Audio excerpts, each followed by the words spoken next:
At this time, now the youth in the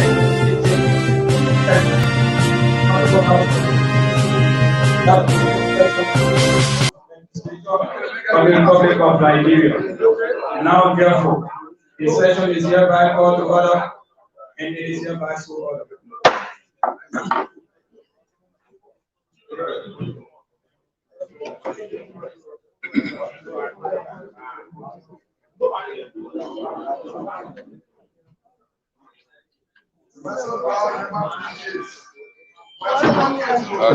Come on.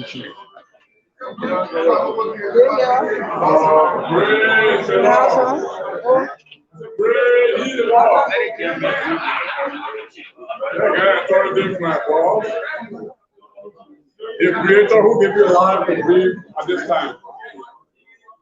In all your endeavors, don't forget to put all forth. After saying this, today, Tuesday, special session.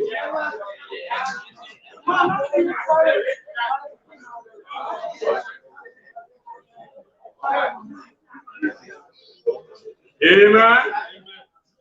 Let's just have a quick devotion. Then we'll go into our business. Tuesday's special session, the second day of December 2021. Our prayer reading will come from the book of Amos, chapter 8.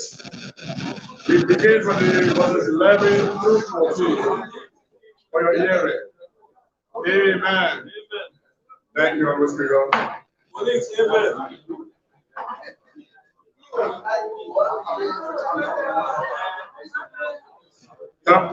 Chapter 8, verses 11.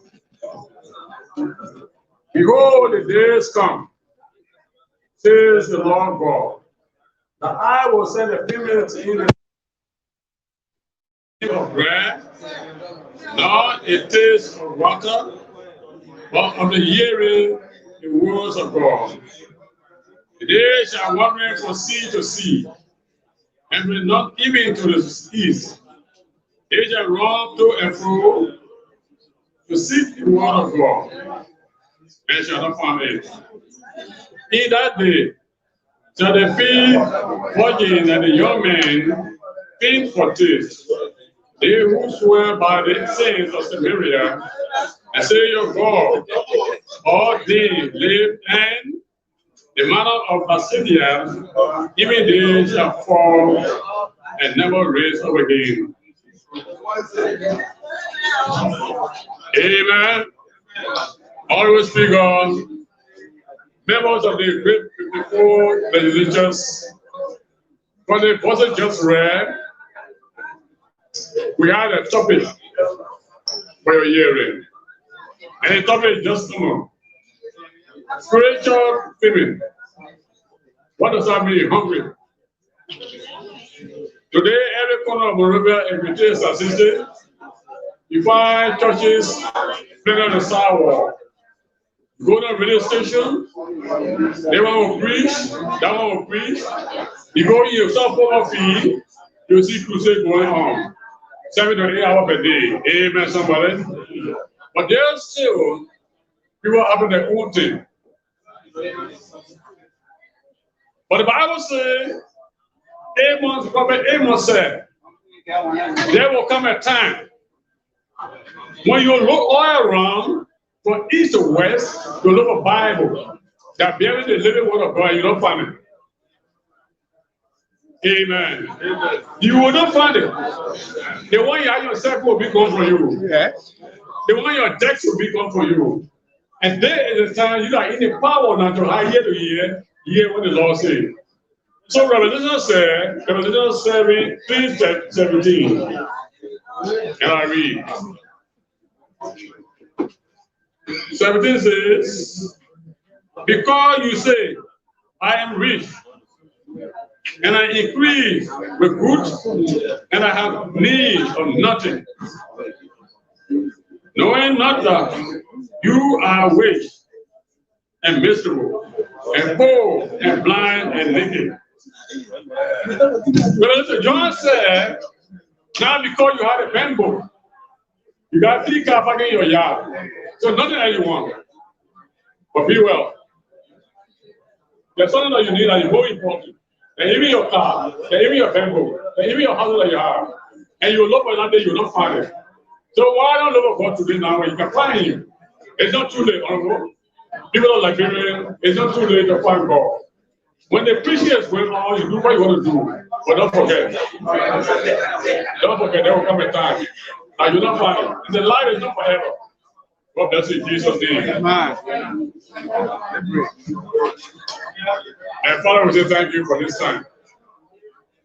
Thank you for those that are here to hear and pay attention to what you said. Let's end the second session. Let's go to the Council Liberia. I say the statement of prayer in Jesus' name. Amen.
Right.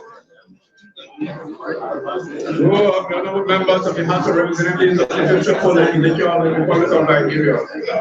Honorable Dr. Bapa Chamber, Speaker, Honorable House of Representatives in the Republic of Nigeria.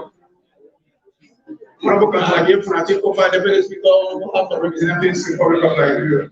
Oswaldo County, Lauren Morris, Ojibwe Bishop, CBC Bashir, Oswako Dennis, Otomat P. Fala, Honorable Reverend Dr. Samuel Aro Endos, Solomon C. Joy, Bakarat M. Gray, Francis Afoko Jr., Yeke Wakoluba, Rite Ekun, Joy B. Samba, Olivia Pape Flumbo, Abraham Kennedy Ted, Abubi Kamara, Jason Glaudi Sibo, Mese Ekadu, Grand Basso County, West M. Batu, Omero M. Kawa, Matthew Joe, Benson Estimoli the second, Otowo Egatwa the second, Sino County, Fernando Donkey, Santa Curia, Matthew Nizata, Maryland County, Pima Jury, Honorable Reverend Kathy Roland, Duncan Mao County, Mabel Sherry, Mabu Epsoni, MSMP Camara, all counties, Honorable B. Hill Jr., Isaiah Mapiko, Honorable Kiko Mamba, Emir David Kafia, Moima Delta, Yusef Papakule, Lupa County, Francis Akila Ngali Sr., Jubilee Elvia, Clarence Masekwe, Honorable Aja Maramubi Fofana, Honorable Kaslabieni Awo, Limba County, Obre O.S. Sopa, Joseph Benson Wabi, Babu Kago, Samuel G. Boga, Nabote Glegia, Roger L. W. Wadoma, Laro P. Youngwood, Johnson L. Gregory, Nigeria County, Honorable Dr. Joy E. Sebe Bole, LHS Adre, Wame County, Manabi Johnson Jr., Aja Makasayon, Magibi County, Otiga Rosa Sompota Power, Awanke Yu, Elie Adore, Ben A. Fofana, Clary Diga, Riverside County, Louisiana GDA Sharp, Honorable David Xavier, Grand Crew County, Anastasia Mbawe Senior, River G County, Alexander Paul, Francis Enyo, Francis Edo for the Sepa, Wapolu County, Wapre Gipo, Honorable Councilor Kimi A. Wesley, and Honorable Joseph M. Matthews Jr. Honorable Speaker, Honorable Members, and Honorable House of Representatives, there are 43 Honorable Members present, 25 absent, 1 Honorable Member dissenting, 4 seats vacant. Thank you very much.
The 13 days sitting of the special session, the Honorable House of Representatives, 54th Legislature, Republic of Liberia. Thursday, December 2, 2021. The agenda. Item 1, session call to order. 2, prayer. 3, roll call. 4, reading corrections on amendment and adoption of the agenda. 5, call for petitions. 8, under that, communications from Honorable Rosalind Sakobo Dennis, Representative Mosquito County Electoral District 4, requesting for discharge petitions on 1, an act to establish the Omega Magisterial Court in District number 4, Kingsway City, Mosquito County, Republic of Liberia, and 2, rehabilitation for the victims of cannabis drugs users. 6, standing committees, call for standing committees reports. 7, call for special committees report. 8, call for bills, motions, and resolutions. Honor that we have communication from Honorable Clarence Ziga, Representative Makini County Electoral District number 5, the co-chairman Houses Committee on Public Accounts and Expenditure, submitting a bill to amend section 806 B and C, section 805 B and C, section 1022, that's 6A, and subsection 9 of the Revenue Code of Liberia Act of 2020 as amended by the Consolidated Tax Amount Tax Amendments Act October 15, 2011. Now, business on Speaker's desk.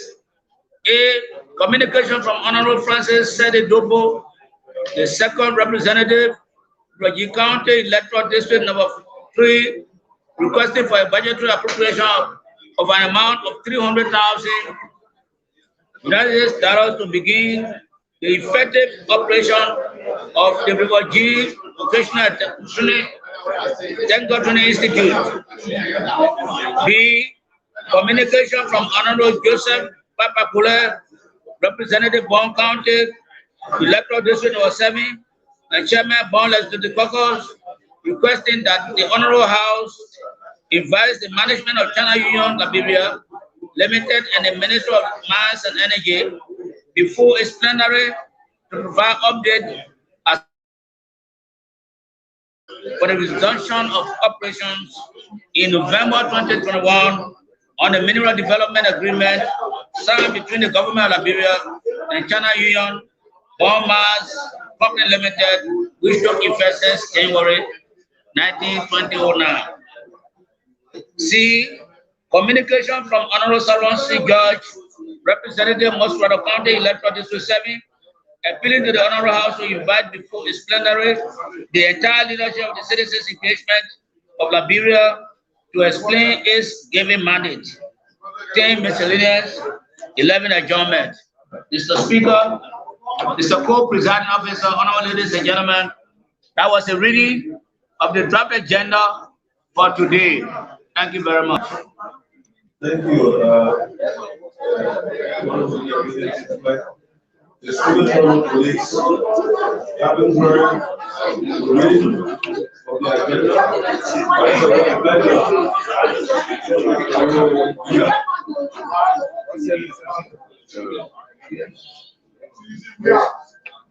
Honorable Speaker, Honorable Co-Presiding, distinguished colleagues, having listened to the reading of the agenda, I move if I can be seconded that this agenda be accepted and endorsed for our today's deliberation and subsequently form part of our ACA. The Civil Police without wasting the good area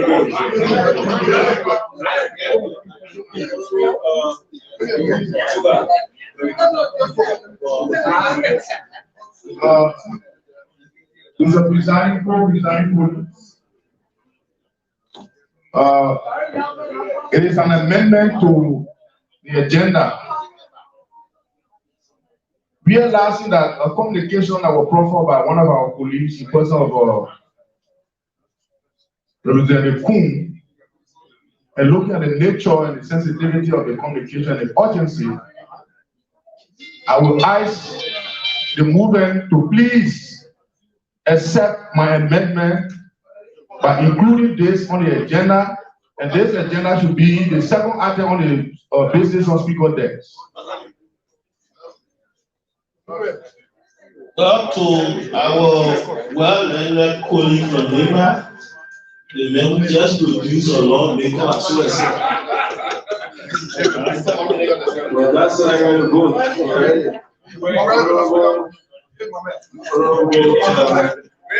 Yes. Mr. Speaker, co-presiding distinguished colleagues, to the movement, there is, I will be ready to vote if you can accept this amendment, that the petition that was brought by 3 counties today, owing to the fact that this petition has a critical nature concerning the current situation regarding Asla Meta issue, and the 3 counties joined, brought in this petition, they brought in this petition. I will be ready to vote if we can have that petition included on today's agenda because of its importance to this nation. To our well-elected colleague from NEMA, the man who recently saw the presence of Richard Devil as well accept. To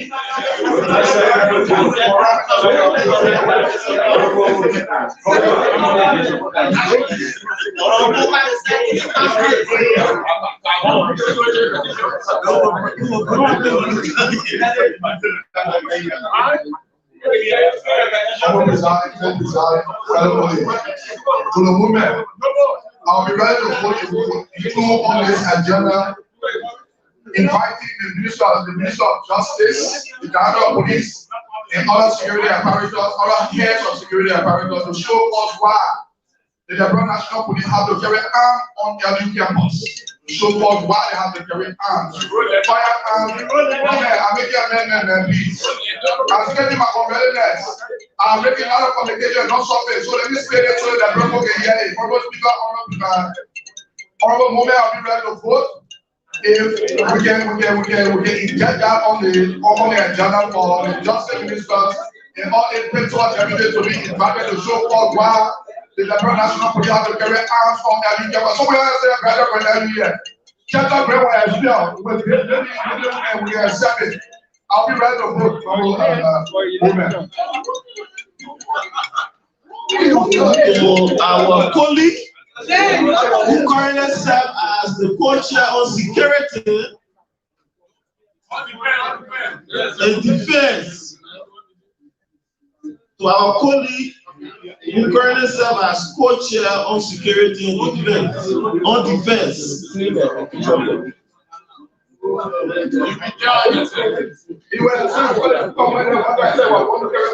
Owing to the fact that owing to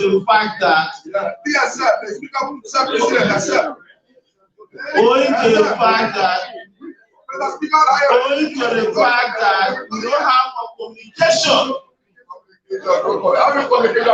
from the co-chair and so reject.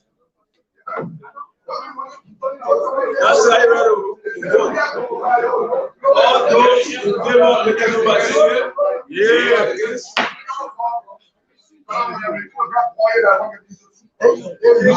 yes. We have now started new session.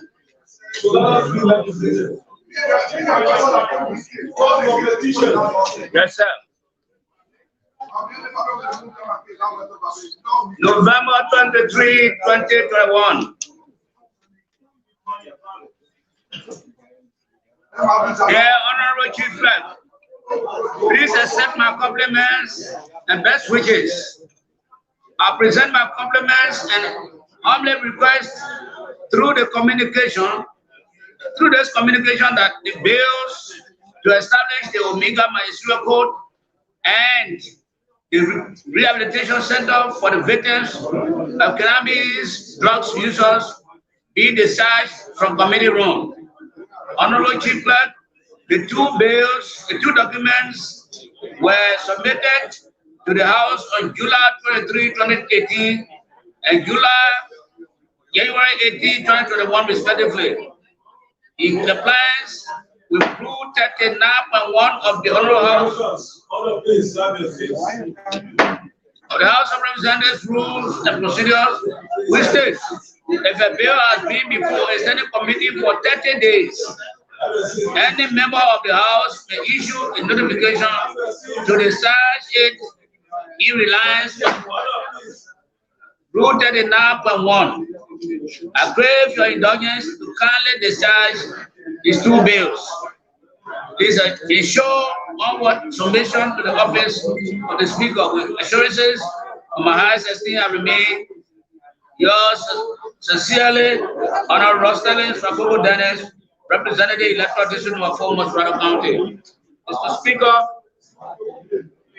Mr. Deputy, the Co-Presiding Officer, Honorable ladies and gentlemen, that was a reading of the communication from Honorable Rapopo Dennis asking this August body to discharge two bills from committee room.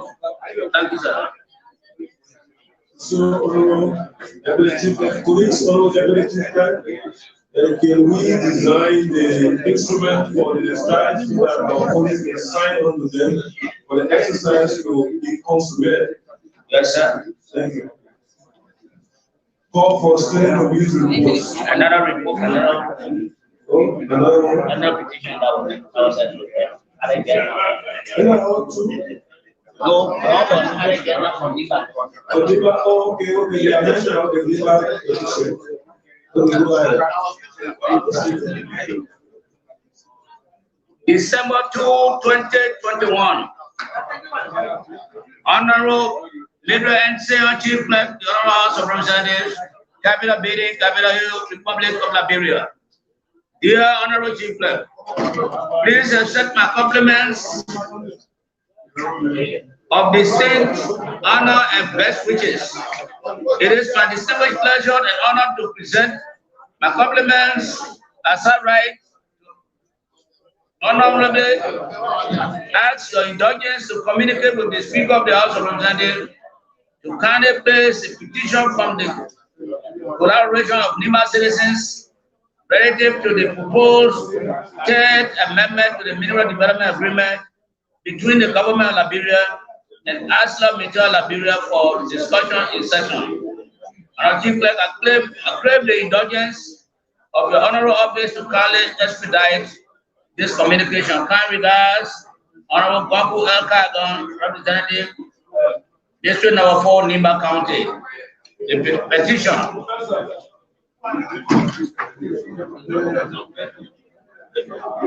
Petition to the National Legislature from collaboration of Nimba citizens, CNC, relative to the proposed Third Amendment to the Mineral Development Agreement, the MBA, between the government of Liberia and ArcelorMittal Liberia AML, Monrovia, Liberia, December 2, 2021.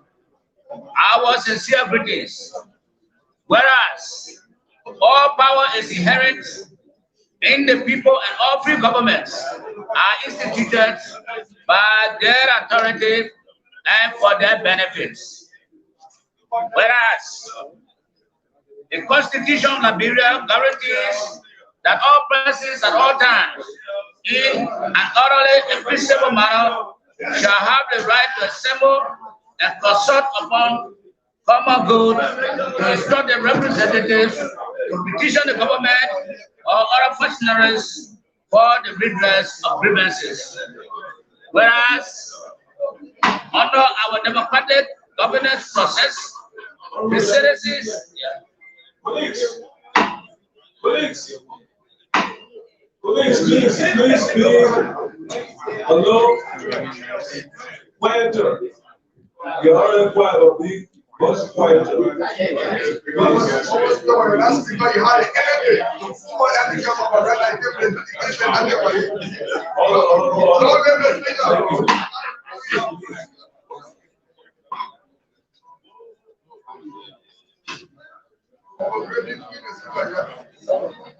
Whereas, under our democratic governance process, the citizens reserve the constitutional rights to any given period to petition their elected leaders to undertake tasks in the interest of the citizens where possible.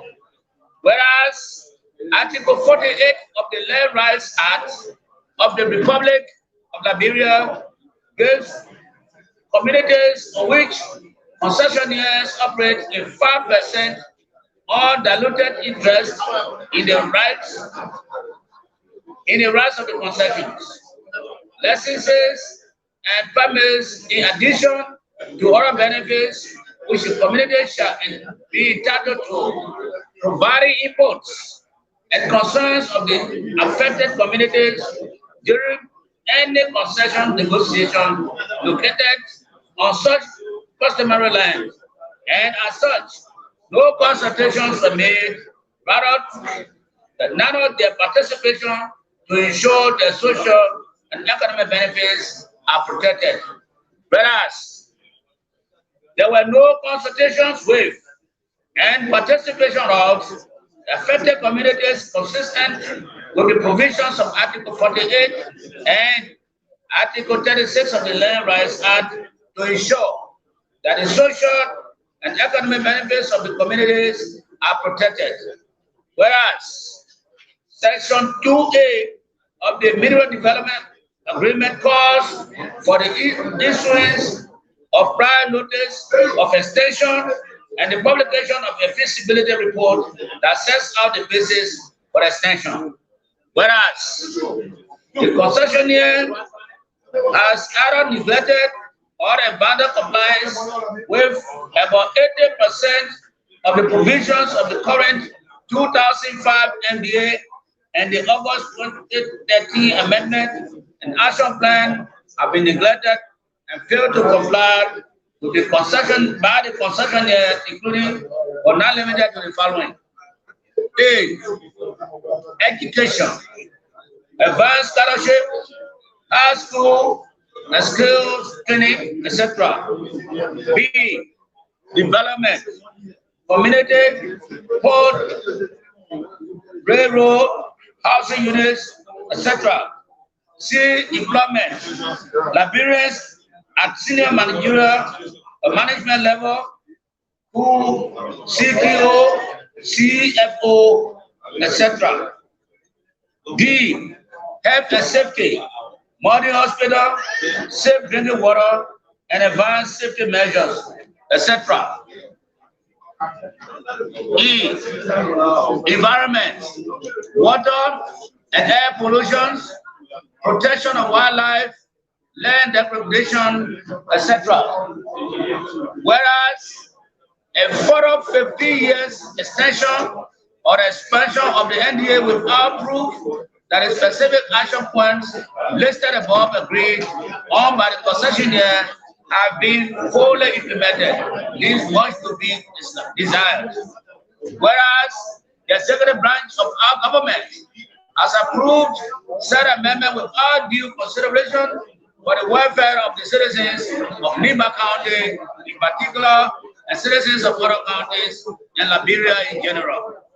Whereas said amendment has been forwarded to the National Legislature for consideration with the purpose of being enacted into law, something which will only give the legal stamp of approval to the concessionaire's continuous economic, social, and environmental negligence of which the Nimba County is the victim. Whereas the citizens of Nimba County residing in the county in other parts of Liberia and in the diaspora currently hope look to the elected lawmakers to adequately seek their well-being through the legislative responsibilities of lawmaking, representation, and oversight. And whereas we and other citizen groups have submitted 4 separate petitions to the Nimba County Legislative Caucus, whereto the caucus has not provided any formal or informal response, such as written announcements, consultation with petitioners, or forwarding the petitions to the full plenary of other house of the legislature or the relevant committees of both houses. Now, therefore, we, the undersigned, acting for and on behalf of various Nimba civil society organizations, ordinary citizens, and stakeholders residing in Nimba County, other parts of Liberia, and the diaspora do hereby petition the National Legislature to reject amendment to the MDA until the following conditions are met or sufficient and legally binding commitments are made by the concessionaire. 1. Terms of the agreement. A. That we categorically and unequivocally denounce, reject, object to, and resist any extension of the MDA with AML beyond its 25 years contract term, which ends 2034 due to the AML is non-compliance with the current terms and conditions of the MDA, Article 1. B. In line with Article 7E of the MDA, the unmovable facilities or assets such as railroad, port, harbor, and other fixed assets should not be transferred to or made the subject of co-ownership by the concessionaires in any current or amendment of the NDA, and third-party use of these assets should only require consultation with the AML. C. That the concession innovation and modernization of the IO code be cannot to increase its urban handling capacity. D. That the concessionaire begin the expansion or extension of the railroad project from Yikipa to Buchanan Port to avoid collision of trains and for present and future access to other economic activities that support the government of Liberia's economic development policies. E. That in the interest of intergenerational equity, the legislature rejects the concessionaire's request to increase mineral extraction to 50 million tons per year, and subsequently to 30 million metric tons per year. F.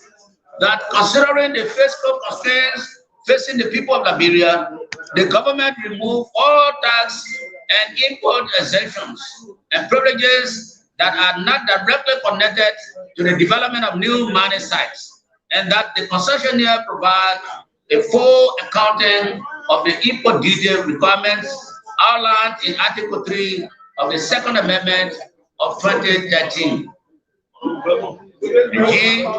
That the new proposal of amendment to the MDA remains ambiguous, creating loopholes that Aslam Mutual Holdings will use to evade the terms of its obligations and control over our national assets. 2. Compliance with social and economic benefits. Pursuant to Article 8 of the MDA, the AML should comply with the following. 2.1. Education. That the annual financial assistance to the University of Liberia as specified in Article 11 of the MDA be increased from $50,000 to $500,000 with a 30% of the latter amount given to Nimba County University College to support its science and engineering education. B. That the concessionaire increase the amount allocated for advanced scholarship fund for qualified Liberians as enshrined in Article 9 of the NDA from $200,000 to $500,000 per annum, with 30% awarded to qualified students from Nimba County, 15% to qualified students from Basso County, and 5% to qualified students from Bong County, respectively. C. That the concessionaires renovate and upgrade the high school equipment to modern standards suitable for children of employees, experts, and locals, and other students of the concession area, and providing buses to help transport these students and these children to school.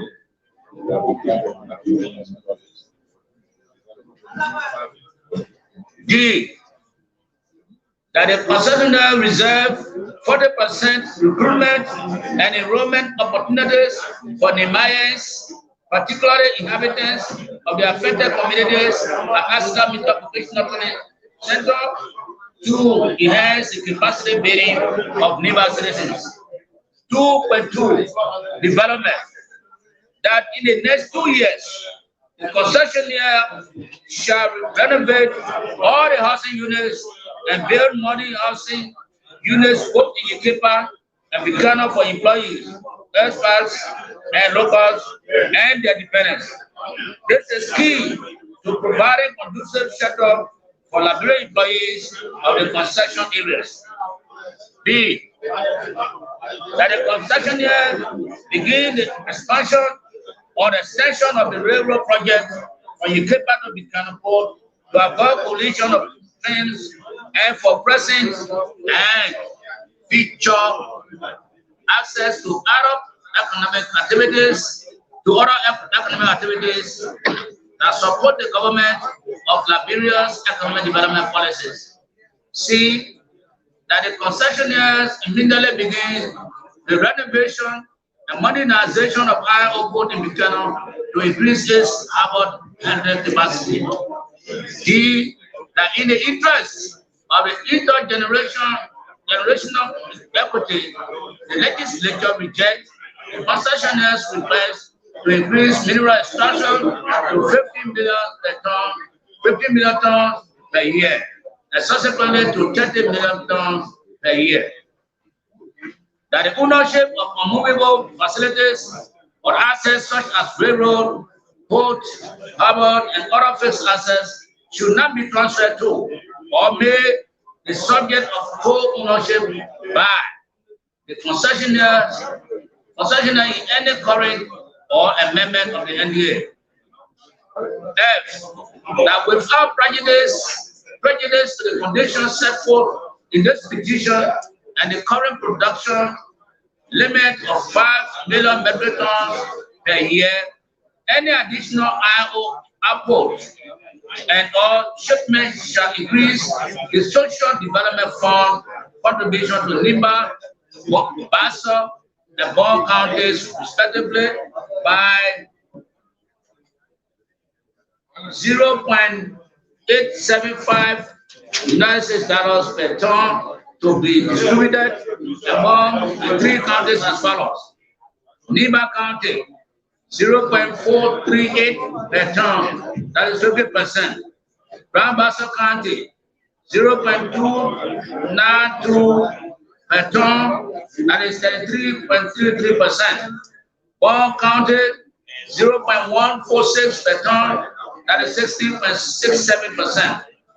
And G, that the concessionaires be compared to follow ahead to all the terms and conditions of the memorandum of understanding for corporate social responsibility that was agreed as part of the second amendment to the MDA in 2013.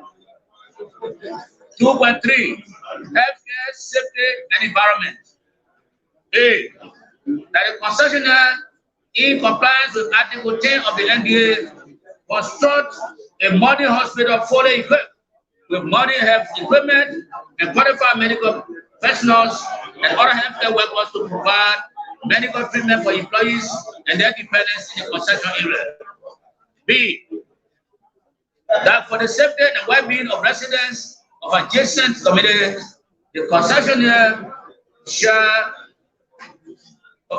establish a waste and pollution control and management system to avoid surface and groundwater contamination, safe drinking water in the communities where the water supply is already compromised.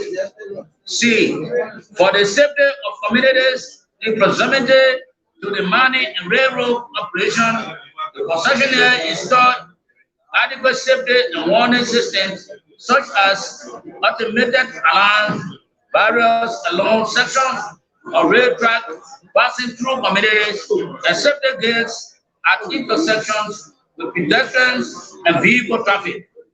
D, that prior to the start of 2022 operations, the concessionaire provides its environmental management and abatement plan for the historical, current, and future damages from the mining operations from 2005 to 2034. This should include impacts on the entire ecosystem, including land and living organisms, mitigation strategy, restoration plan of the environment, and the environmental audit and assessment report. 2.4, employment. That is A, that at the start of 2022 operation year, qualified Liberians be prepared for the positions of Chief Operating Officer, Chief Technical Officer, Head of Port and Rail, Head of Supply Chain and Procurement, and other senior managerial administrative positions to constitute the 50% employment quota in Article 10 of the 2007 amendment to the MDA with 30% margin of preference for qualified demands. B, that the concessionaires shall adopt an inclusion policy in the recruitment and assignment of personnel in its workforce by providing equal opportunities for women and persons with disabilities. C, that the concessionaires promote the integration and linkage of its activities to the Liberian economy by giving the first right of refusal to Liberian businesses and service providers when considering and making procurement for goods, services, and works. 2.5. Compliance. Compliance. A. That the government of Liberia established a mineral compliance committee led by the Liberia Extractive Industry Transparency Initiative (LERTI) to ensure that the concessionaires and other similar operators comply with the provisions of the NDA. B. That before any future extension and expansion is considered, the concessionaire shall comply with the terms and conditions of the NDA and provisions of the action plan of the 2030 Second Amendment. C. That the 5% undiluted interest in concessions granted to communities by the Land Right Act be enforced.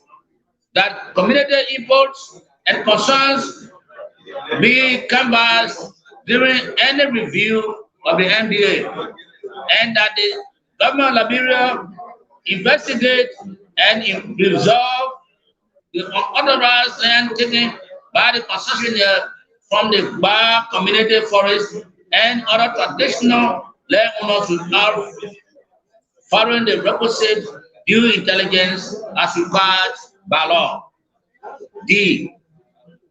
The government mandates the concessionaire to provide a comprehensive audit report on its operation from 2005 to 2021, focusing on the tons of iron ore exported by year and per year, sales report, expenditure and profit, safety and environmental compliance, total number of scholarships awarded to Liberians, number of beneficiaries from the professional training program, etc. In view of the above, Honorable Speaker and members of the legislature, we hereby present to you this petition in anticipation of your prompt and urgent action, not only in your capacity as our elected representatives, but as the bodily expression of our hopes and aspirations as reflected in our collective will and decisions that put you into your esteemed offices.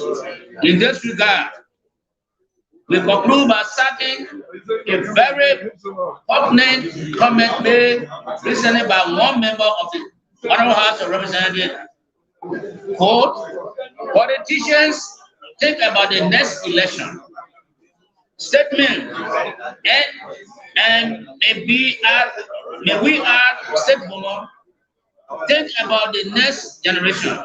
Of course, by this petition, we, your people, are calling on you to act as statesmen and stateswomen, and not mere politicians. Yours, sincerely yours, the collaboration of NIMA citizens, signed.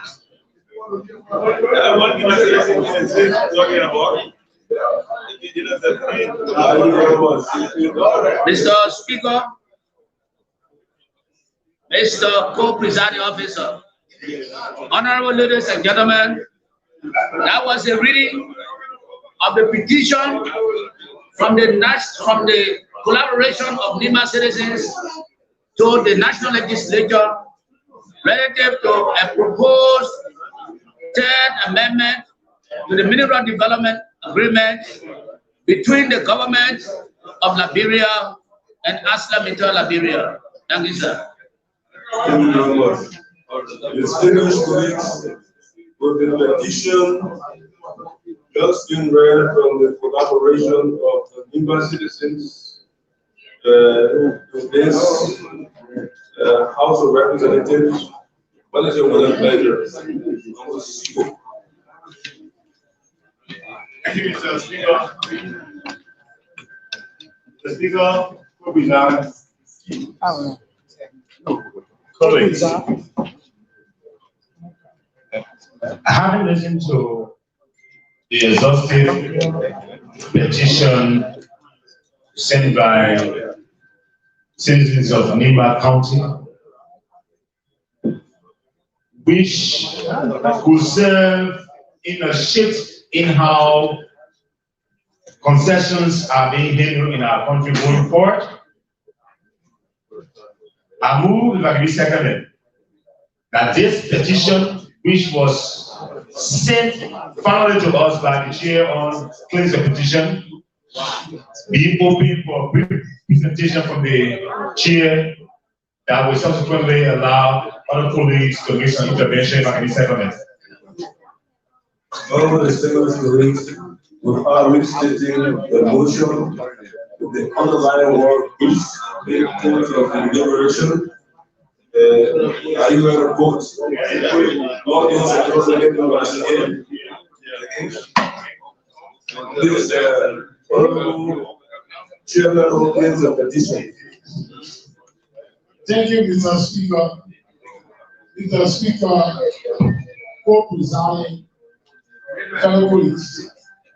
Mr. Speaker, today the people of Nimba or the numbers at the Captain Bay presenting this petition. Mr. Speaker, the people of Nimba are crying, are getting frustrated for what happened between Nimba people and that of the second attack. Mr. Speaker, the people of Nimba are appealing to the Great Honorable House of Representatives to consider the camp to be a settlement for smooth operation, which we see that between Bon, Nimba, and Grand Basin. Mr. Speaker, the people of Nimba, they later several camps that if they don't happen, the people of Nimba, Basin, and Bon will highly be frustrated, Mr. Speaker. And from this very time, Mr. Speaker, several counts were read before the primary, before the committee of Greens and petition. Mr. Speaker, hey, Mr. Speaker, listening to the people of Nimba today and having the understanding of their frustration, several counts were read, and Mr. Speaker, some of the camps, but they need 25% of the rolling stock to be allocated to you from the affected community to access truly and BTC. Mr. Speaker, the people of Nimba decided to give 25% annual benefit of the advanced scholarship of qualified youth from around the affected community. Mr. Speaker and fellow colleagues, the people of Nimba said, after the town should construct, maintain, and operate health facility in the concession area at the level of referral hospital to cater to critical problems rather than referring emergency cases to other medical centers. Mr. Speaker, the people of Nimba, Bon, and Grand Basin, they want for a settlement. Mr. Speaker, the issue we're discussing is holistic. There's nothing for Nimba. There's nothing for Nimba. We are talking about Bon, Nimba, and Grand Basin. Mr. Speaker, as per the motion, it was brief, though the issue. yeah, Mr. Speaker, we're talking about brief of the family. No, that's what I mean. 1 minute more. No, the family, 2 million. 2 million. Okay, Mr. Speaker, that will argue with you, Mr. Speaker.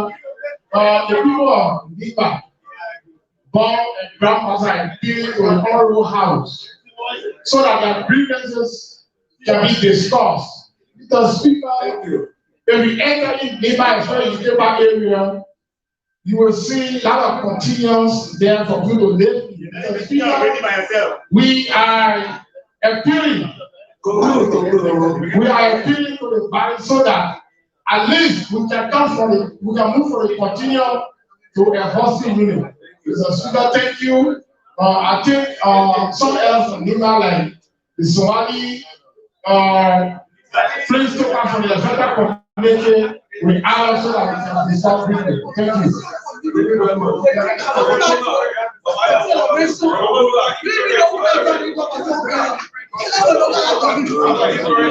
Mr. Speaker, support design police. We understand the zest of our people that they want everything to be in the best interest of them. But notwithstanding, we are very much cognizant of the constitutionality. While it is true that the Constitution of Article 1 provides that the power is inherent in the people, and Article 17 also gives the power to the citizen at all times in a peaceable manner to assemble for the common good of the well-being to instruct their representative, which in my mind they have done. The NIMA Legislative Caucus has not been insensitive to any plights of our citizens. We have proceeded well, and the issue of legislation, most especially when it comes to concession agreement, you got to be cognizant of the Article 22B of the Constitution, which talk about mineral. It says, any mineral or natural resources, whether on your property, in the waterway, belongs to the Republic. In that spirit, Mr. Bizarre, we are working as seriously with our police, most of the committee, that that instrument have been set up so that it will not be sensationalized, for our quest to be met, our citizen issue to be addressed, because we are very much careful to avoid sentiment that will say we are sectional, we believe in sectionalism. So, Mr. Bizarre, while it is true that our citizens are so desirous, but this requires being met, we will ask that this communication, what we've been doing, surplus does not vitiate. We accept the communication and send it to the representative committee that looking at the mineral agreement law, so that we'll work in collaboration and ensure that whatsoever concern being raised, appropriately we'll be able to police to see how best they can be addressed. Mr. Bizarre, thank you very much. Thank you. Well spoken. We'll give you a chance to tell you.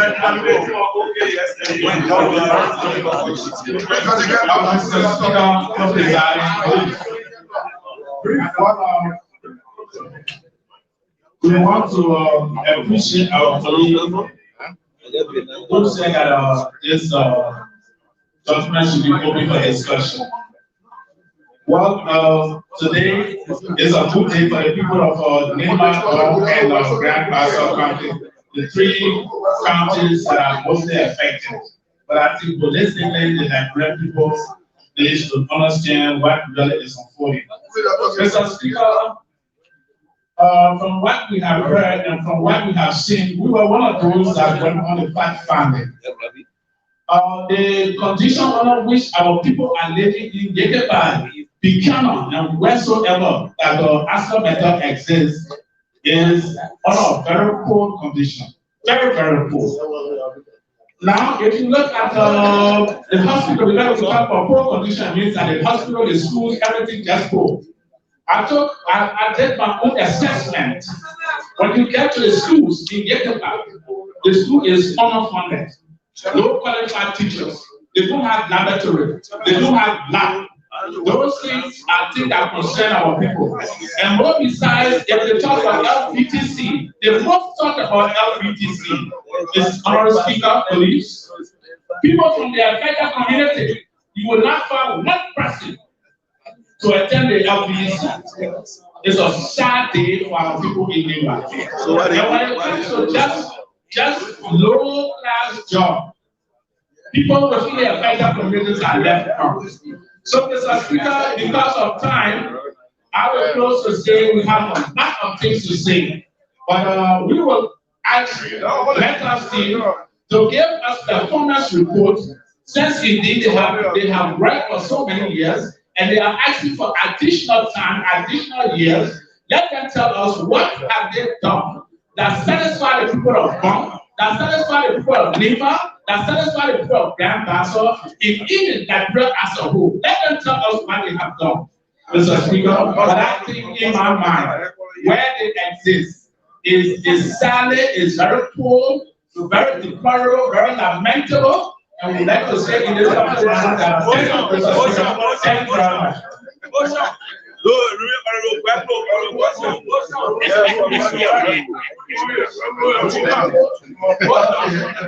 Mr. Speaker, distinguished colleagues, thank you very much for giving us the opportunity. For us, we know that the issue of AstraZeneca has been our paramount concern. I think some of us, we received the compliance report from AstraZeneca, and these compliance reports are best recognized since the submission of this new amendment. We are yet to receive the copies of them. So good enough, we are part of the Judicial Committee, and we are going to be in the hearing of these things. But we are waiting to receive this amendment. Our people have been submitting petitions, continue to submit petitions. We know surpluses BCA now. We know what they have said, and with the availability of the copies of those new amendments and comparing it with the compliance report submitted of validation, this needs to be paid by the joint committee so that we will see and realistically compare what they have said as to what we hope to see.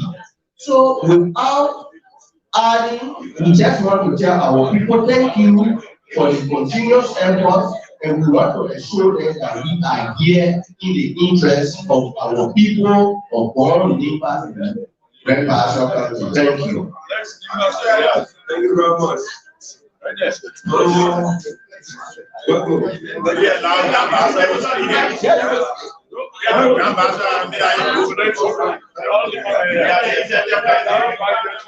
Speaker, the co-presiding, distinguished colleagues,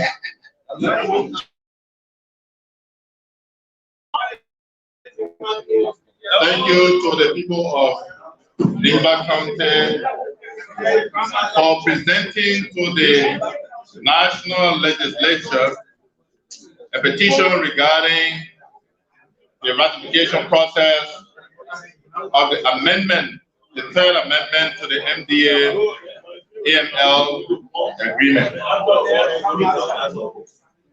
We as a caucus have received several petitions from our citizens, and we like to assure our citizens that indeed their concerns are being heard.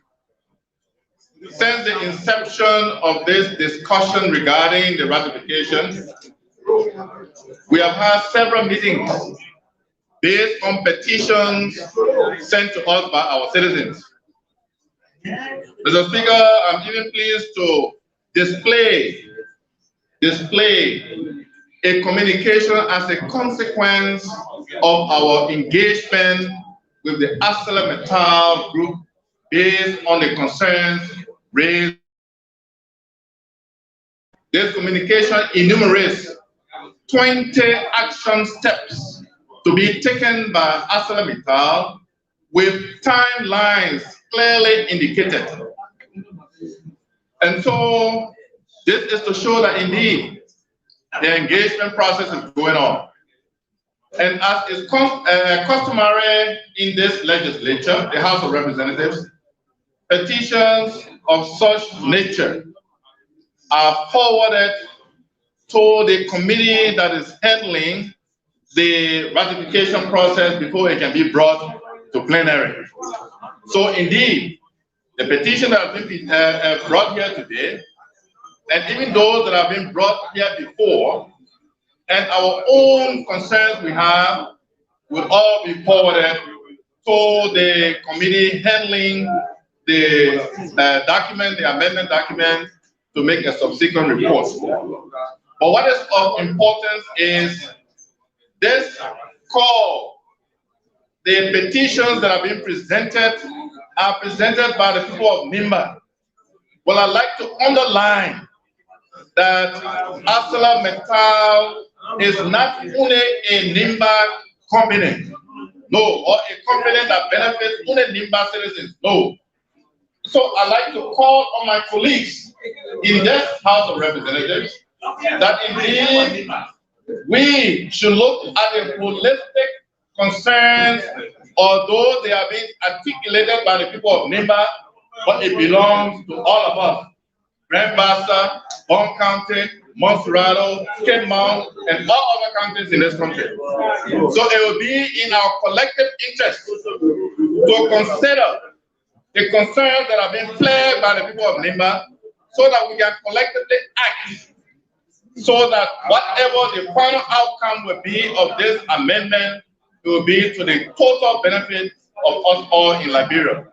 So in this regard, I'd like to say thank you to the petitioners, and we look forward to this petition being forwarded to the committee for proper scrutiny. Thank you. Thank you very much.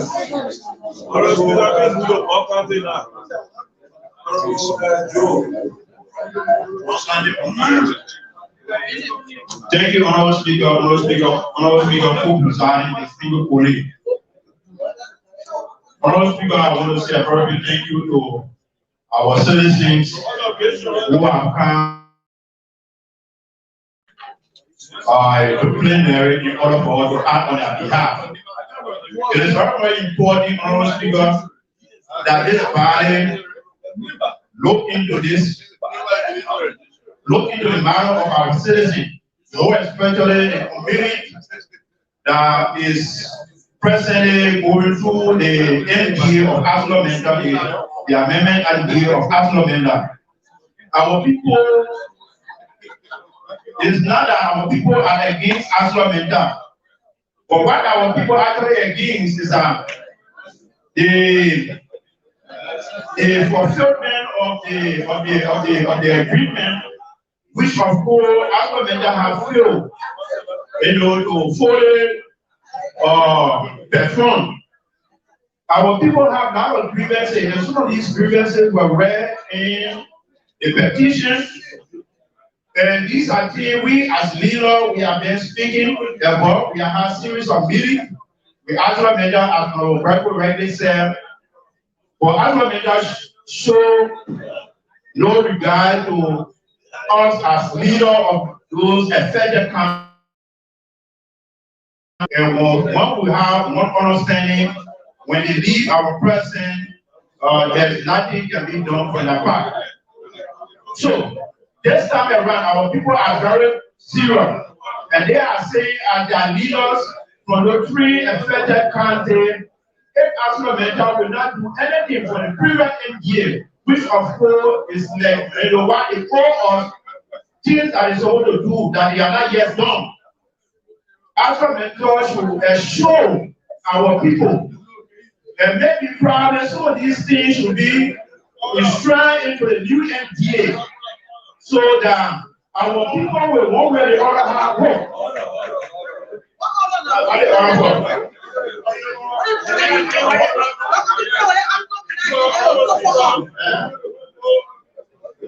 This can be the man. The point of order is that when the motion was hearing, it was of this one. Two, our body cannot see the opportunity to discuss the issue of the concession. When the report come here in the committee room, the report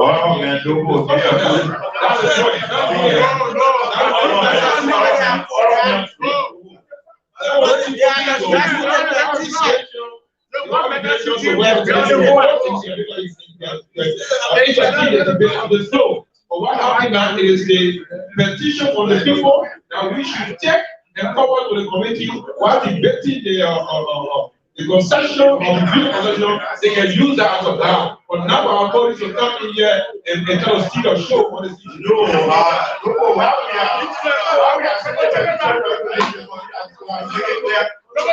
yes, why I need to wrap up. Let's be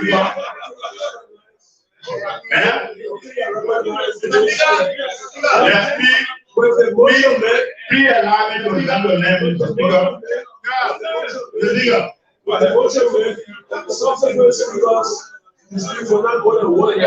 Okay, thank you very much. Thank you, Mr. Speaker. So, Mr. Speaker, as we are saying, our people, we as leader of our people, we are going to stand with our people, and whatsoever that our people want for Arsenal Mentor to do, to sacrifice them, as custodian of the concession for Arsenal Mentor operational area, we will stand with them. So this time we want to urge the committee members to take key note of the petition that have been submitted by our people to be able to destroy some of these things within the MDA so that our people can benefit. Thank you very much. Thank you, Mr. Speaker. Mr. Speaker, co-presiding distinguished colleagues. Mr. Speaker, let me thank the collaborating citizens of Lima County for this petition sent to the House of Representatives to act on their behalf. Speaker, since the extension of the ratification of the NDA, there have been a lot of complaints, especially the affected community, and some of which we have to look at our deadline here for the petition there was removed. Mr. Speaker, the access vote of Arsenal Mentor have been neglected. That vote is an important vote for both. Imagine for the period of years, Arsenal Mentor had always get up to the railroad and had neglected that vote that railroad is serious problem for the three counties. And not just that. Mr.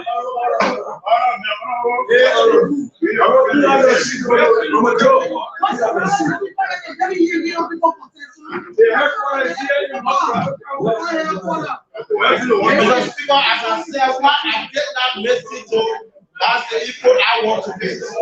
Food today is that meat gate. Mr. Speaker, the citizens in the three counties, they are at risk.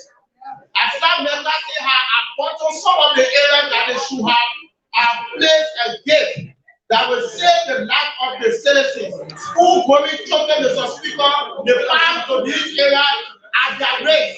There is no gate, and gates should have been there. The space have been created there. People should have been there to protect the life of our people. Some of these areas,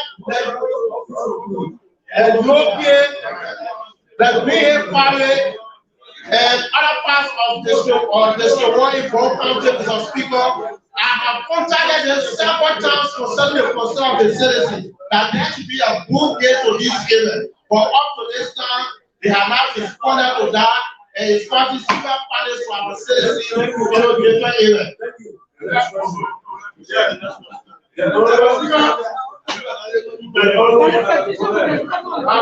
I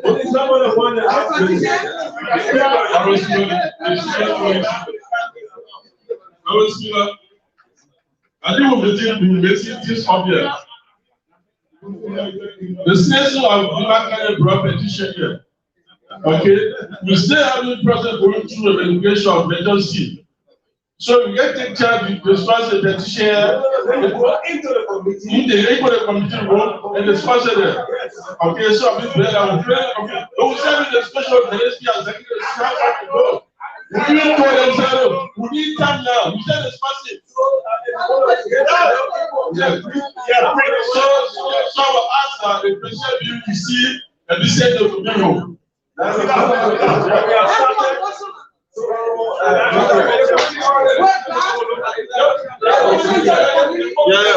Honorable Speaker, co-presiding, distinguished colleagues. Honorable Speaker, to admit I'm getting a little bit disappointed in some colleagues who we think will be standing up for not just Libyans, but for Liberians. Yeah, man, what's that? Yeah, we got everything. What our people have done, I think they have made no mistake.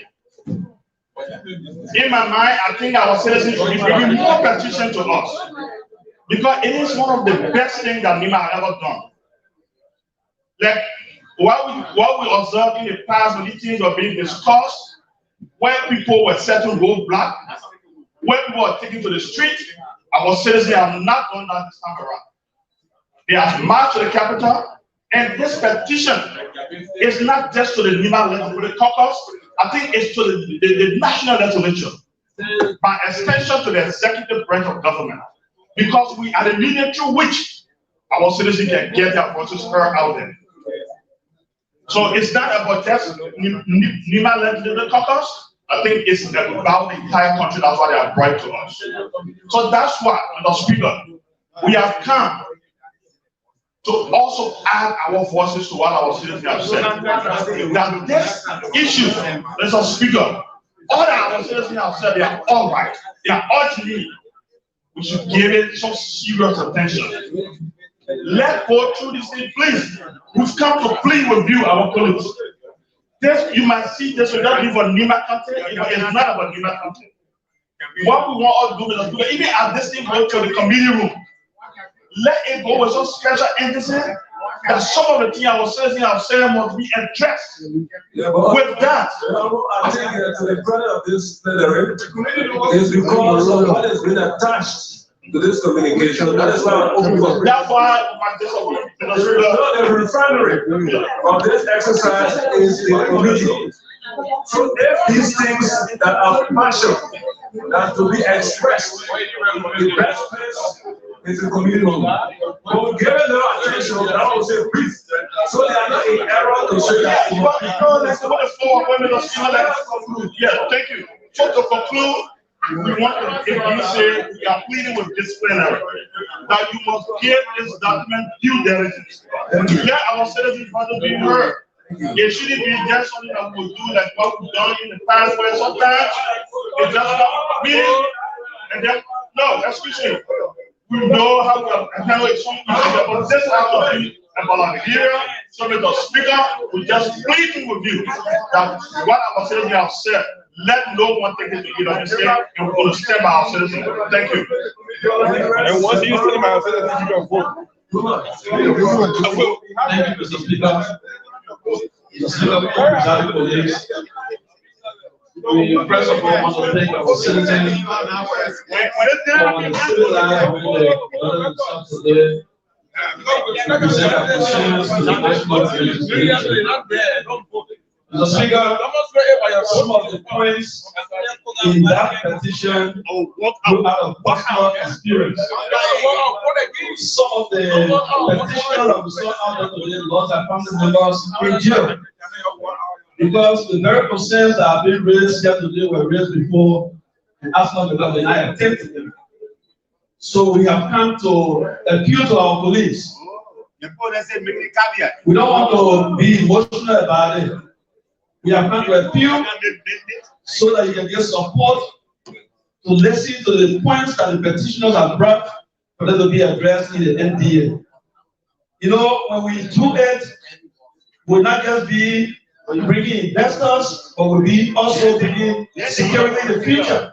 Because once these concerns are not addressed, and the citizens continue to be affected the way they are being affected today, it will be a future embarrassment for all of us. That's why we have come to appeal to you, our colleagues, so that you can join us to ensure that the points are consolidated. Thank you very much. Thank you very much. Yeah, Honorable Boswa. For Grand Bass Hall. Thank you.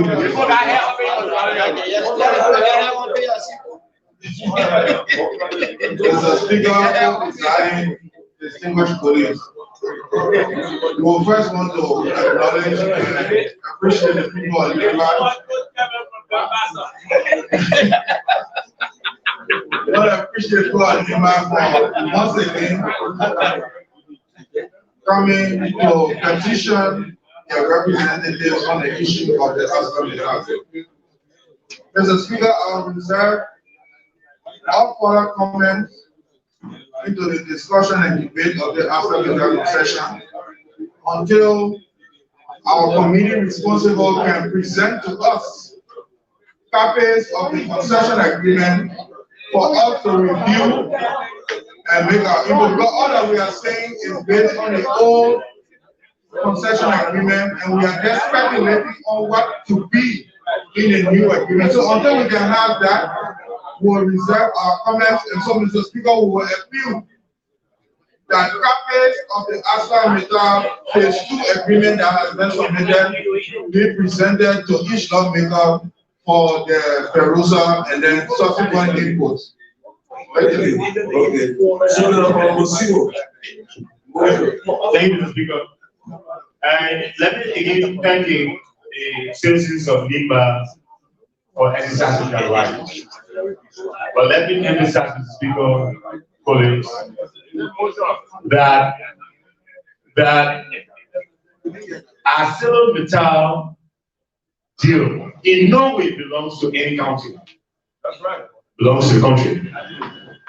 And we have got committees that are working, and so we will let our colleagues know, in as much as you are so much in tune with your citizens and you want to make sure that things are done in their favor.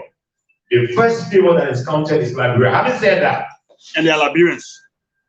Having said that, I move that I can be seconded that this petition made, which goes with a mandate that saying it must happen before your passing. Be sent to the relevant committees who are working on the MDA, and when their reports are being made, the entire plenary will consider the things that are being included. If I can obtain a second. What, Speaker?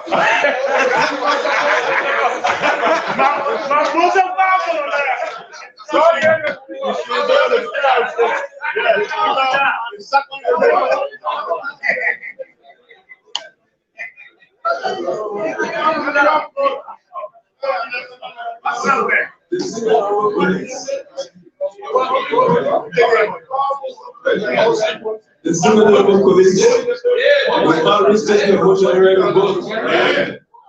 All those in favor may already have listed already.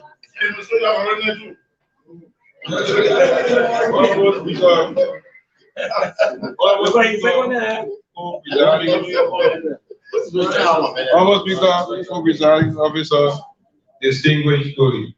I will be to the movement. Given that the Committee on Claims and Petitions, which is headed by a person of interest to this issue, so that's conflict of interest. Claims and petitions are not involved. There's already existing body. Yeah. No, I'm just saying, according that you will report for claims that you're competent. I was just on the record that you will report for claims that you're competent. So, given that the report being read by the committee and measuring the mandate, because moving, let me be clear to the Nigerian people, that when it comes to concession, which is consistent with Article 34 of the Constitution, that we are collecting, we are generating revenue and waiving revenue. Okay? In that case, the movement, yeah. In that case, in the evening, that's what I'm saying. Tell you.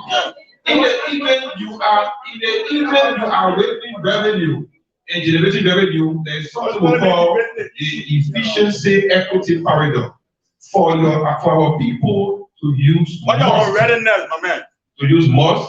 I'll be ready to vote that the report correct and be clear to the fact that the must cannot be used, because if you say must, it will take the action of denying the entire, there could be a consequence also. Because because we say we must not abstain. Are we ready to vote that remove from the report? Just a caveat. My well-learned brother from River G County, your point is well noted. That's why I made mention to the word must. We are not going to mandate the people of Nima County. This is a Liberian thing, and the committee will deal with it as such. Can we define must? Must. Please say that. Can we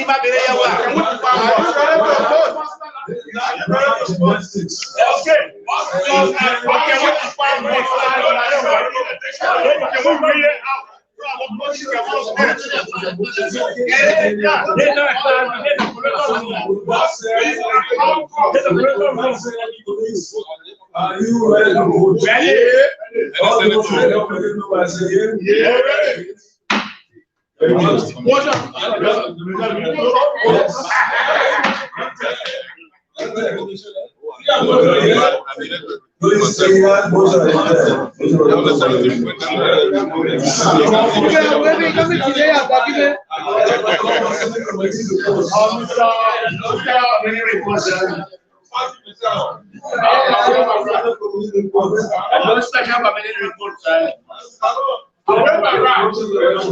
Yes, sir.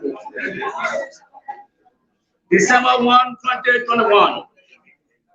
Honorable Buckford Chambers, Speaker, House of Representatives, 54 Legislature, Monrovia, Liberia.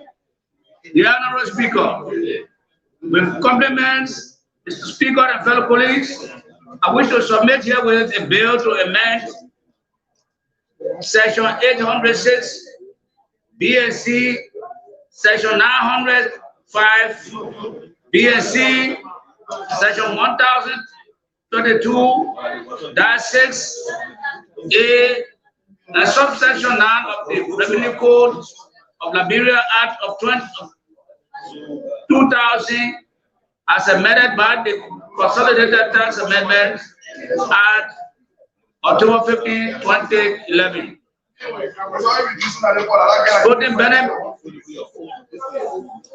Sport betting and online gaming is quite a new phenomenon in Liberia that has impacted our revenue generation to some extent. The framers of the laws relative to this sector did not consider the conventional changes in the digital transformation, since Liberia does not have a lot of international tax treaty with many countries except Germany. It may interest you to note that this attributes a huge tax burden on the service providers who rely on the online platform as a major cause of sale, for which are managed by foreign counterparts and producers. Mr. Speaker and fellow colleagues, if Sir Act meets your approbation, it will ensure the enhancement of quality of service delivery, enhancement confidence, and attraction of multiplicity of investors within the sector. Thus, considering the envisaged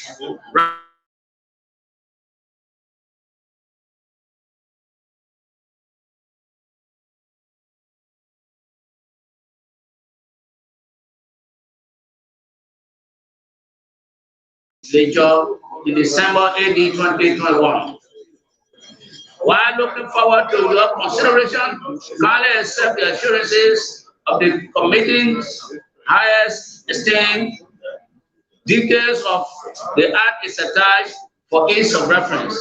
Sincerely yours, Honorable Clara G. Garn, Representative, District Number 5, Mangibi County, and Co-Chair, Public Accounts and Expenditure Committee. Mr. Speaker, Mr. Co-Presiding Officer, honorable ladies and gentlemen, that was the reading of the communication from Honorable Guard of Magidi County, submitting for the enactment a new bill on consolidated tax amendment of Act of October 15, 2011.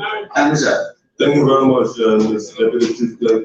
Esteemed Honorable colleagues, having heard the communications from Honorable Clemens Giga, Representative, Magidi County Electoral District number 5, and Co-Chairman, Houses Committee on Public Accounts and Expenditure, submitting a bill to amend Section 806 B and C, Section 905 B and C, and Section 1022/6A, and subsection 9 of the Revenue Code of Liberia, Act of 2000 as amended by the Consolidated Tax Amendments Act of October 2011, October 15, 2011. What is your will and pleasure? The Honorable Sibo. Thank you, Mr. Speaker, Co-Presider. Having listened to the communication from Honorable Clarence here, Representative Magidi County Electoral District number 5 and Co-Chair of the Houses Committee on Public Accounts, submitting a bill to amend Section 806 B and C, Section 905 B and C, Section 1022/6A, and subsection 9 of the Revenue Code of the Liberia, Act of 2000, as amended by the Consolidated Tax Amendment Act, October 15, 2011. I move to have it seconded that this communication be sent to the committees on Ways, Means, and Others as Chair and Judiciary. If I can obtain a second. The second honorable colleagues provide listed the motion the honorable Jones. Thank you, Mr. Speaker, for regarding policy. I will be ready to call for you to consider the time frame of 1 week.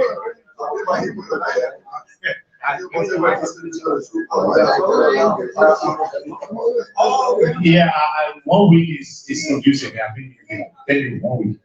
Well, that's the I read the all those in favor of making by saying this is a speaker's test.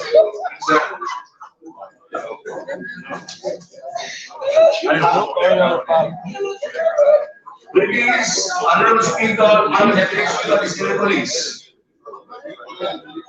Finally, consider my request for a budgetary appropriation of an amount in the appreciation of 300,000 to begin the effective operation of the River G Vocational Technical Training Institute that was enacted by this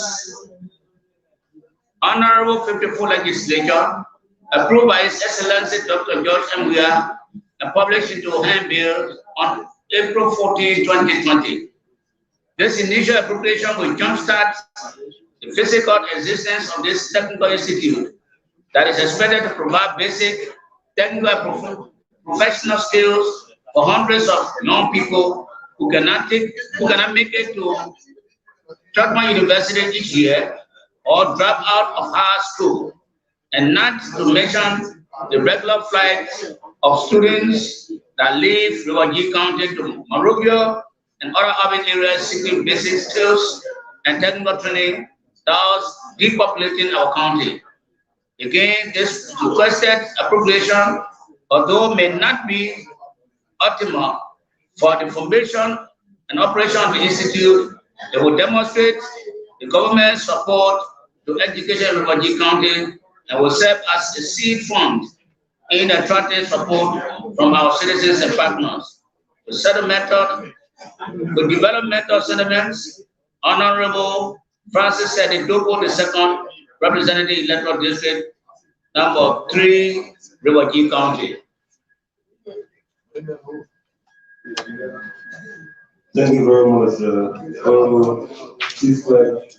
Distinguished Honorable Colleagues, having heard the communications from Honorable Francis S. Doposek II, Representative Wajid County, Electoral District Number 3, requesting for a budgetary appropriation of an amount of $300,000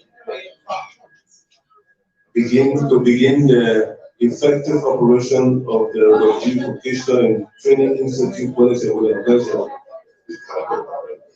Honorable Masakwa.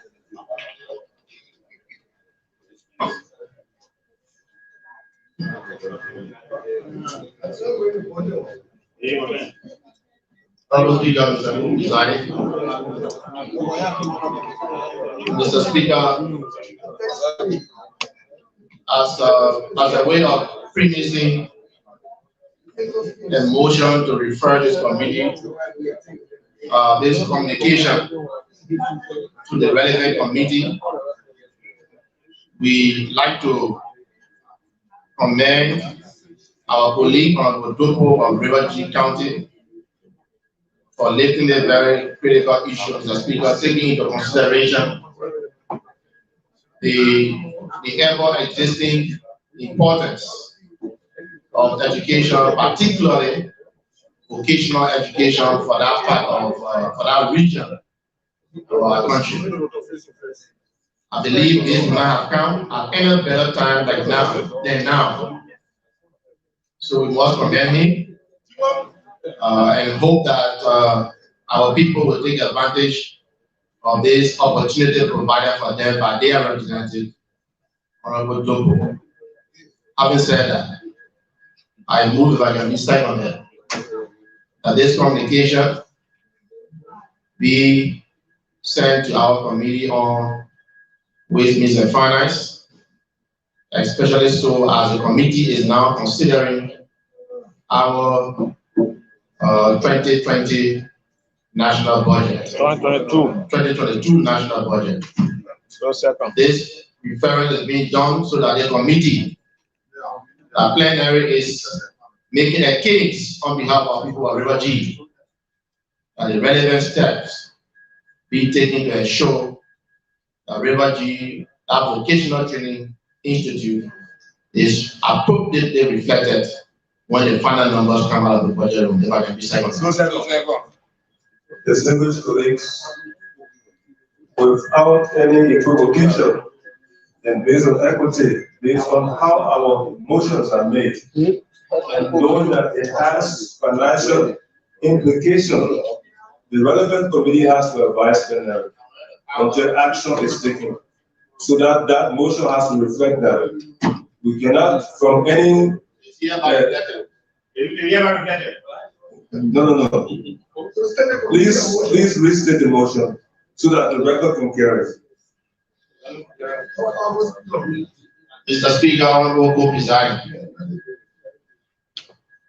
In addition to for clarity purpose, for the sake of the records,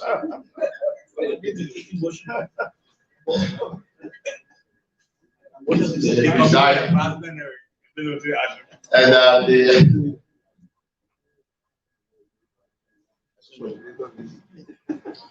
Mr. Speaker, taking into consideration the sake of our records and giving the manner in which parliamentary processes are done, especially as it relates to the appropriation of our national resources, having emphasized the importance of this technical training institute proposed and created under the able leadership of our colleague from River G, I'd like to emphasize, which is being very thoughtful.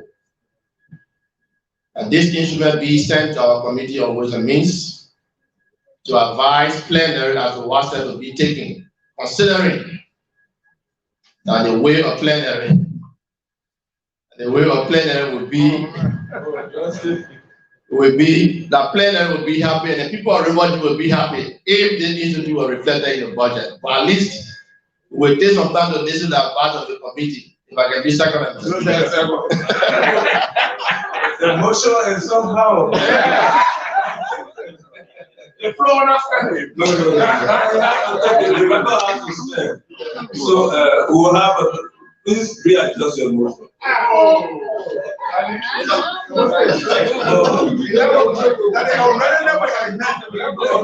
Okay. We'll be silent.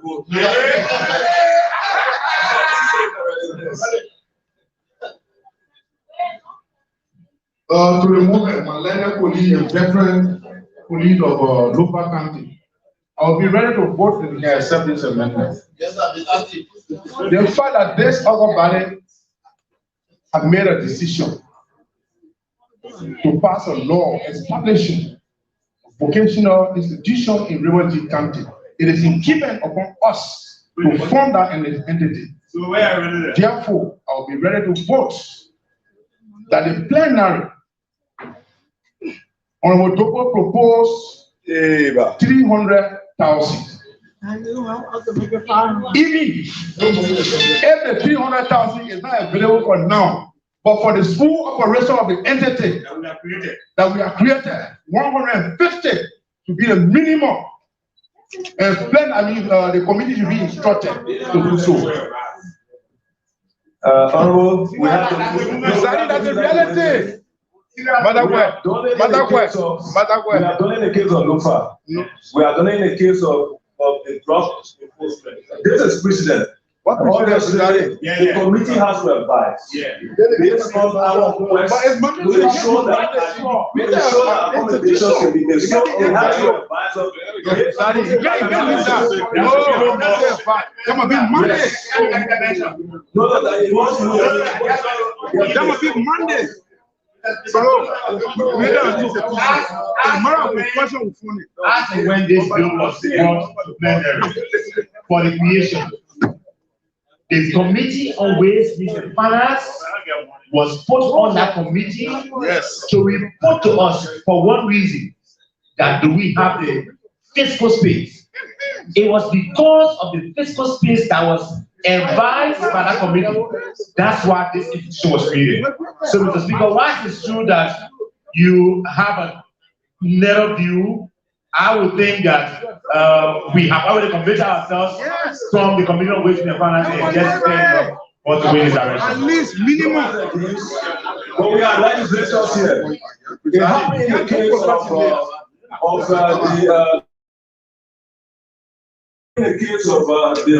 health center from Lufa. No information. So that's the we are recognized. It's a function we are recognized. Yeah, amended the rules. So the moving out. Yeah, we have to be legislative. Honorable Speaker. You have to advise us.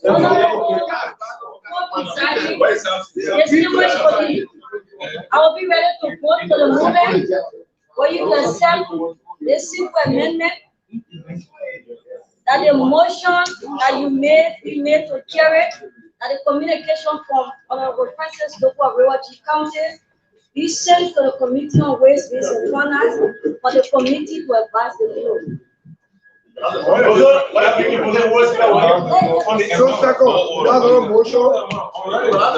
I'm ready.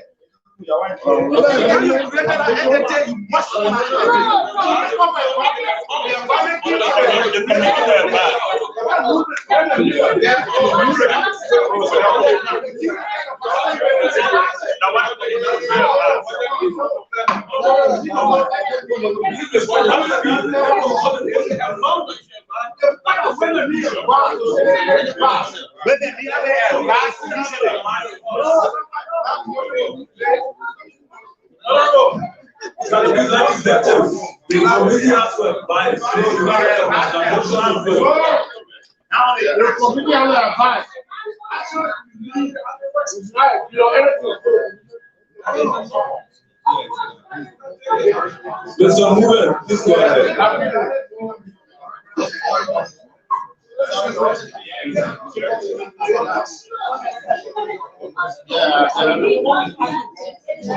The committee should advise. The committee should advise. Anything was done.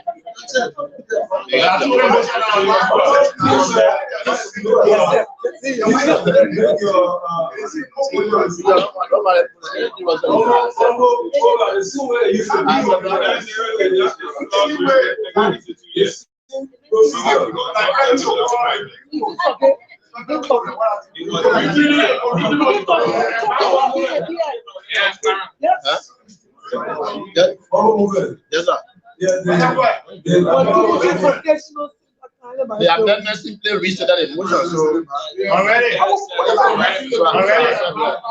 The speaker particularly coming from Dennis. Particularly coming from Dennis. Already. Fairly recent.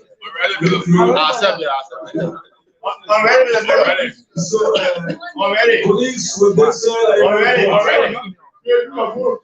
I don't know you have made amendment before. No, I have not. You make your amendment? Already. No. Okay, I'll go back. Mr. Speaker, distinguished colleagues, I've been listening to the movement. That's why there should be impact analysis, Honorable. You advise us, you understand the movement? Our movement. I've been listening to the reading of the communications going to the fact that it is important for the people of G, and many people do not have the opportunity to come tomorrow to school. I'll be ready to vote that this communication, as they have been sent to Ways and Means, due to our fiscal space that has expanded from 500 million to 705 million, I'll be ready to vote that Ways and Means should advise that they have a considerable amount that this institute be included in the budget for small operations. It's a small operation. What's the mission advice? Considerable.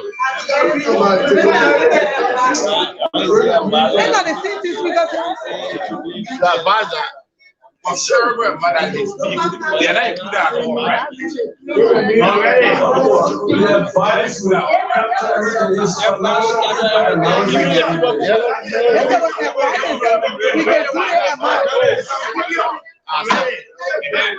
Yes, sir. They are about to say more.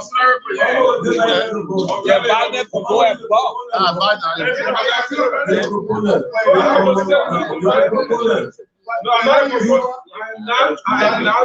The movement. I will have to vote yes, right? I'm ready. Are you right? Mr. Speaker, I'm ready. We can visit the movement now. We can visit the movement now. I'm ready, Mr. Speaker. Mr. Movement. Mr. Movement from local county. I'll be ready to wait if this, I'll be ready to vote if this communication can be treated in the same manner and form that Maryland County Technical College was treated. That is to say, the action be taken can be included, but the amount in terms of how much be advised by the committee on which is the partner. The action be taken, that is, they should be included, but in terms of the amount, and that's the thing that was done on Maryland County. That the action be taken, but the amount in terms of how much is included in budget, be advised. Mr. Speaker, I'm making an amendment. So, you are here with the people, the optics was declared. How was Maryland treated? They were treated as soon as they came on the next budget year, they were included in the budget. That's how the treatment is done. Because when you create, you provide money for some operations. So the document be treated in that same manner, that an action be taken to be included in the budget, but the amount in terms of how much the operation lasts be advised by the committee. I'll be ready to vote, Mr. Movement. You know, when you put in counties and everything, that is the problem.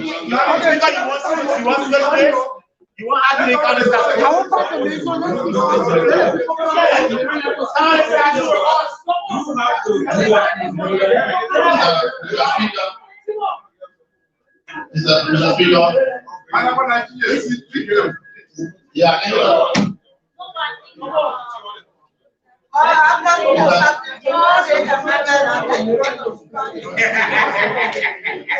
Mr. Speaker, colleagues. We have over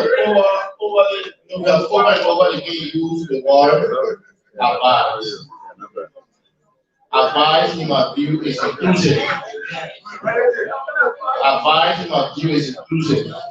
The motion said that the committee will advise, taking into consideration that it will be a pleasure of this plenary for that university, that technical institute to be considered. So that is that what I'm saying.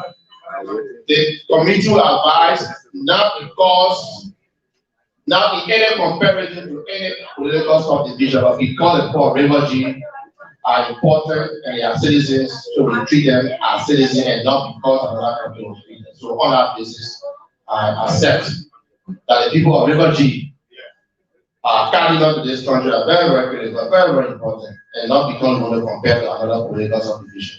So you can say that. So I said. So distinguished colleagues, with that side of the vote.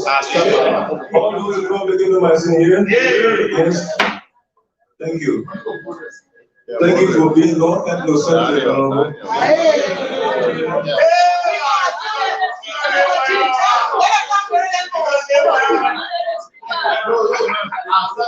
Thank you very much. Next. Communication from Honorable Richard Kong. December 1, 2021. Honorable Dr. Buffer Chambers, Speaker, the House of Representatives, Beautiful Legislature, Capital Building, Morocco, Liberia. Dear Honorable Speaker,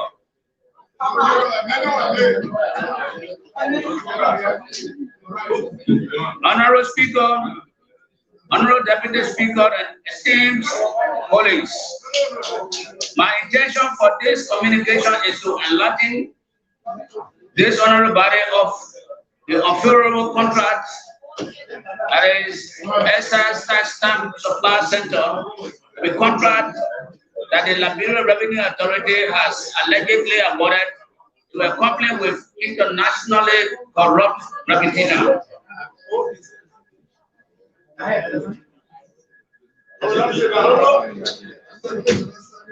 Honorable Speaker,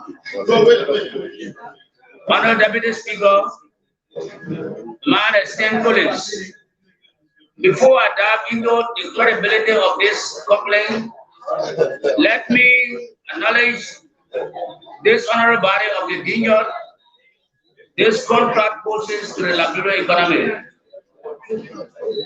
Honorable Speaker, the legislature has already legislated the excise tax rates for accessible goods to the appropriate rates, and in the legislative grace excluded water, and the legislature also empowered the LRA to regulate the implementation process. However, the LRA is in the process of drafting regulation for the implementation of the excise tax as 1. Categorize water as additional accessible item, section 11.1106 of the Liberia Revenue Code, specifically excluded water with HS code 2201 that is locally manufactured. However, and contrary to section 1106A of the law, the regulation issued by the LRA did include water. By this, the LRA is trying to, on their own, make water an accessible item and imposes their own tax rate on water. Increase the excise tax rate by adding additional costs for the provision of stamps, which is supposed to be like an advance receipt for the excise tax to be paid by the taxpayers. There are specific excise tax rates already legislated by the legislature, depending on which commodity. By the LRA requiring the taxpayers to pay for the stamps, it means they are increasing the tax by imposing 25 cents per 100 pieces of stamps on each item produced. If they do this, it means the taxpayer is paying more than the tax required by the very law. Additionally, the implementation is a cumulative process that is not realistic and applicable in real life scenario. 3. Requiring importers to open the packages that serve as protection of their goods, put the stamps on them before repackaging them, that is cigarettes, beer, and alcohol, for example. It is impractical to open a pack of cigarettes and remove each stick and put the stamp before repackaging it, thus damaging the very products brought in to sell. 4. Importers in Liberia lack the capacity to influence manufacturers outside to produce with stamps giving a very low volume of importation from abroad due to the size of our market. 5. The government of Liberia is not sharing the sale revenue with the company 80 to 20 as it is being put out there. The company is selling the stickers to the LRA at $23.53 for 1,000 stickers in the case of alcoholic products. The LRA will then sell the stickers at $25 for 1,000 pieces of stickers, and the extra $1.47 placed on the stickers is intended to take care of the LRA operational cost, which is very huge. Honorable Speaker, Honorable Deputy Speaker of the Police, very, very wise. Investigation has discovered that the Liberia Revenue Authority has awarded the contract to bring excise tax stamps to an Indian company, Madras Security Printers Incorporated, whose reputation is matched with corruption and other scandals in several countries, including in Kenya, Sudan, India, and Bangladesh, among others. Source, Front Page Africa, December 1, 2021. Honorable Speaker, Honorable Deputy Speaker of Police, the LRA intends to introduce the excise tax stamps for all alcohol products, alcoholic products and tobacco, beginning January 2022. The essence of the stamp, according to the LRA, is to help curtail the smuggling of these products into the country. This means every tobacco product or bottle of alcohol product imported or manufactured in the country will have to bear the excise. Honorable Speaker, Honorable Deputy Speaker of Police, the excise tax stamp is a specially designed stamp with digital and other security features, which is affixed on accessible goods to show that taxes and duties have been paid and will be paid.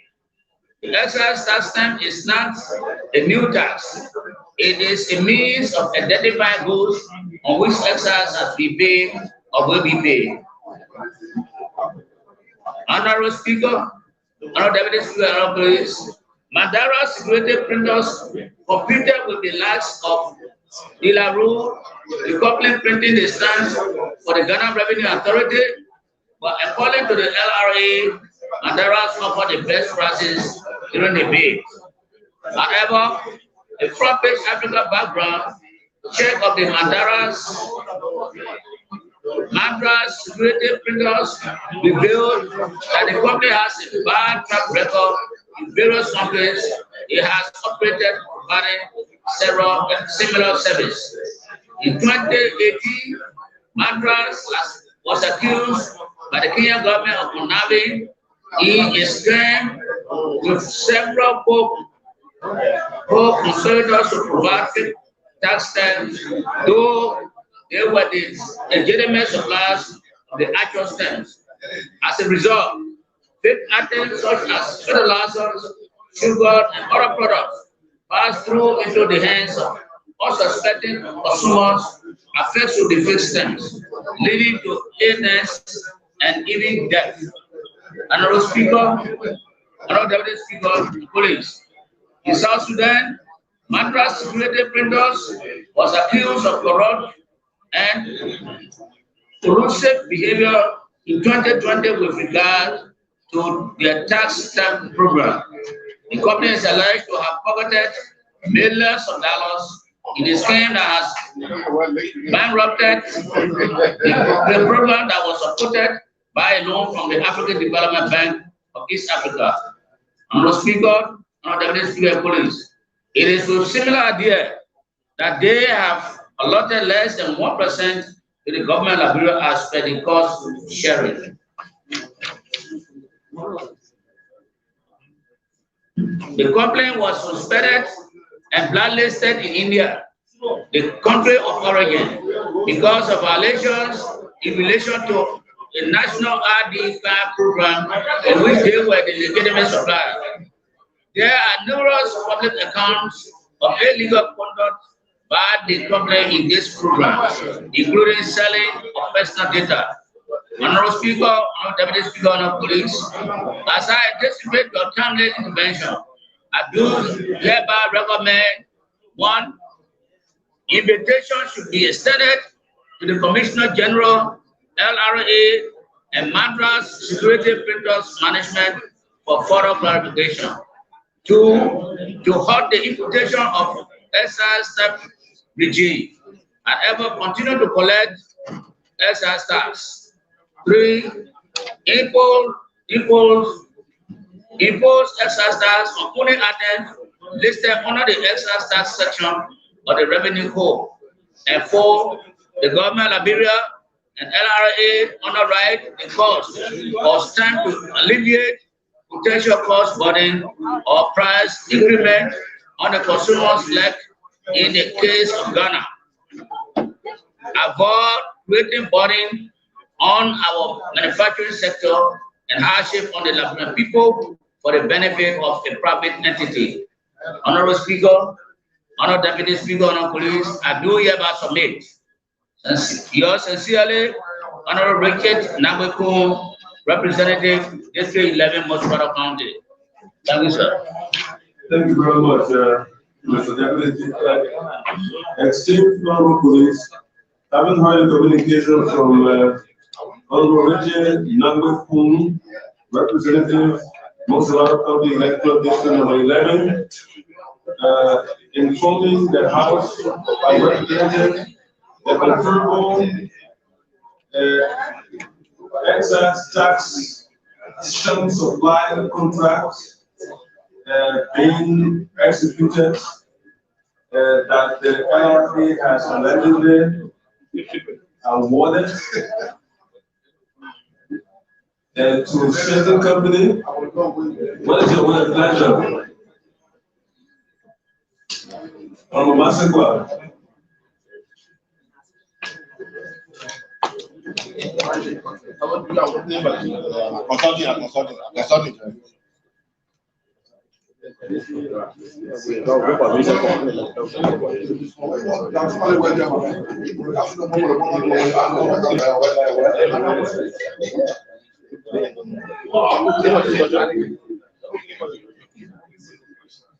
Mr. Speaker, presiding. Mr. Speaker, having listened to this communication, this lengthy communication, written by our honorable distinguished colleague from district number 11, Montreal County, Honorable Richard Namekun. Bringing to the attention of this honorable House of Representatives, a contract has been awarded by the LRA. I move like a second that this communication be received and open for a brief discussion. Thereafter, there will be a decision that will be representative of this honorable House of Representatives. If I can be second. We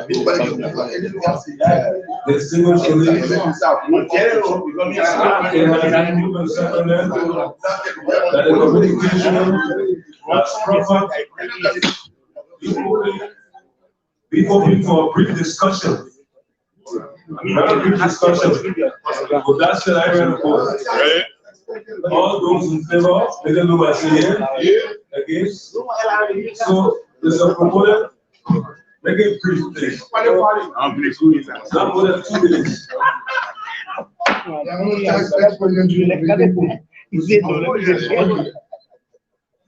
Almost speaker, co-presiding fellow colleagues. The issue of exile tax scam is not a new tax. It is a means of identifying goods on which exile has been paid or will be paid. The LRA intends to introduce the exile tax scheme for all alcohol products and tobacco beginning January 2022 rather. The essence of the scheme, according to the LRA, is to help curtail the smuggling of these products into our country. This means every tobacco product or bottle of alcohol produced or product imported or manufactured in country will have to be borne by the consumers. Almost speaker, our colleagues, the government of Nigeria is not sharing the sales revenue as been proposed out there. There are a lot of information filtering around that the government of Nigeria in this contract is sharing revenue 80-20. But the reality is that the company Madras Security Printer, they are selling this stem to LRA at a cost of $23.53. LRA will intend selling it for $25 and generating a minimum amount of $1.47. On that basis, LRA is seeing that $1.47 will be considered the operational cost based on the volume. Almost speaker, almost colleagues, apart from the dubious activities in this particular contract, the company also has a credibility issue. The company also has a credibility issue, because in South Sudan, Madras Security Printer were accused of corrupt and collusive behavior in 2020 with regard to the tax scheme program. The company is alleged to have pocketed millions of dollars in a scheme that has been ruptured. The program that was supported by a loan from the African Bank of East Africa. Almost speaker, fellow colleagues, it is a similar idea that they have allotted at least 1% to the government abroad as part of the sharing cost. Almost speaker, I brought this information to plenary to be able to make a sound decision for Liberian people. And I recommended in my communication, while I still give the floor to all of our other colleagues that have experts in this area, I recommended to plenary to at least invite the LRA boss along with this company management team to come and make more clarification on this issue. Until then, Honorable Speaker, I rest my case and you to my other colleagues who have been input in the tax area. So, honorable colleagues, please understand that it's brief. Yeah. Yes, we go. Honorable Koga. Koga still working to receive my hand, or you want? You see, I'll tell him really Mr. Pizzari, co-Pizzari, fellow colleagues, the imposition of tax squarely lies in the House of Representatives by law, except regulations where we apportion certain portion of our power. The issue of mineral water is residing in the 80s, in the 90s. Mineral water was considered as luxury. And it came down to non-essential goods. Today, mineral water is considered an essential good because even though they're selling coal, even if your coal went on your farm, in a village, people can drink mineral water. No more fetching water from the pump. From a well. For anybody within this government to say that mineral water that we abolish at this house to be inclusive of the ESA tax, Mr. Presiding, I think in my mind is unacceptable. Secondly, Mr. Presiding, when it comes to processes that lead to collection of revenue, it is in keeping upon the LRA to provide all logistic means, such as clear receipts, single administrative interest, as well as the stigma in which that they're talking about today. A filing document. It is the sole prerogative of the government to provide this documentation. Any attempt for such an act or sticker to be imposed on the companies, eventually there will be increasing prices on the market, and the consuming public will have an average effect on consuming the goods.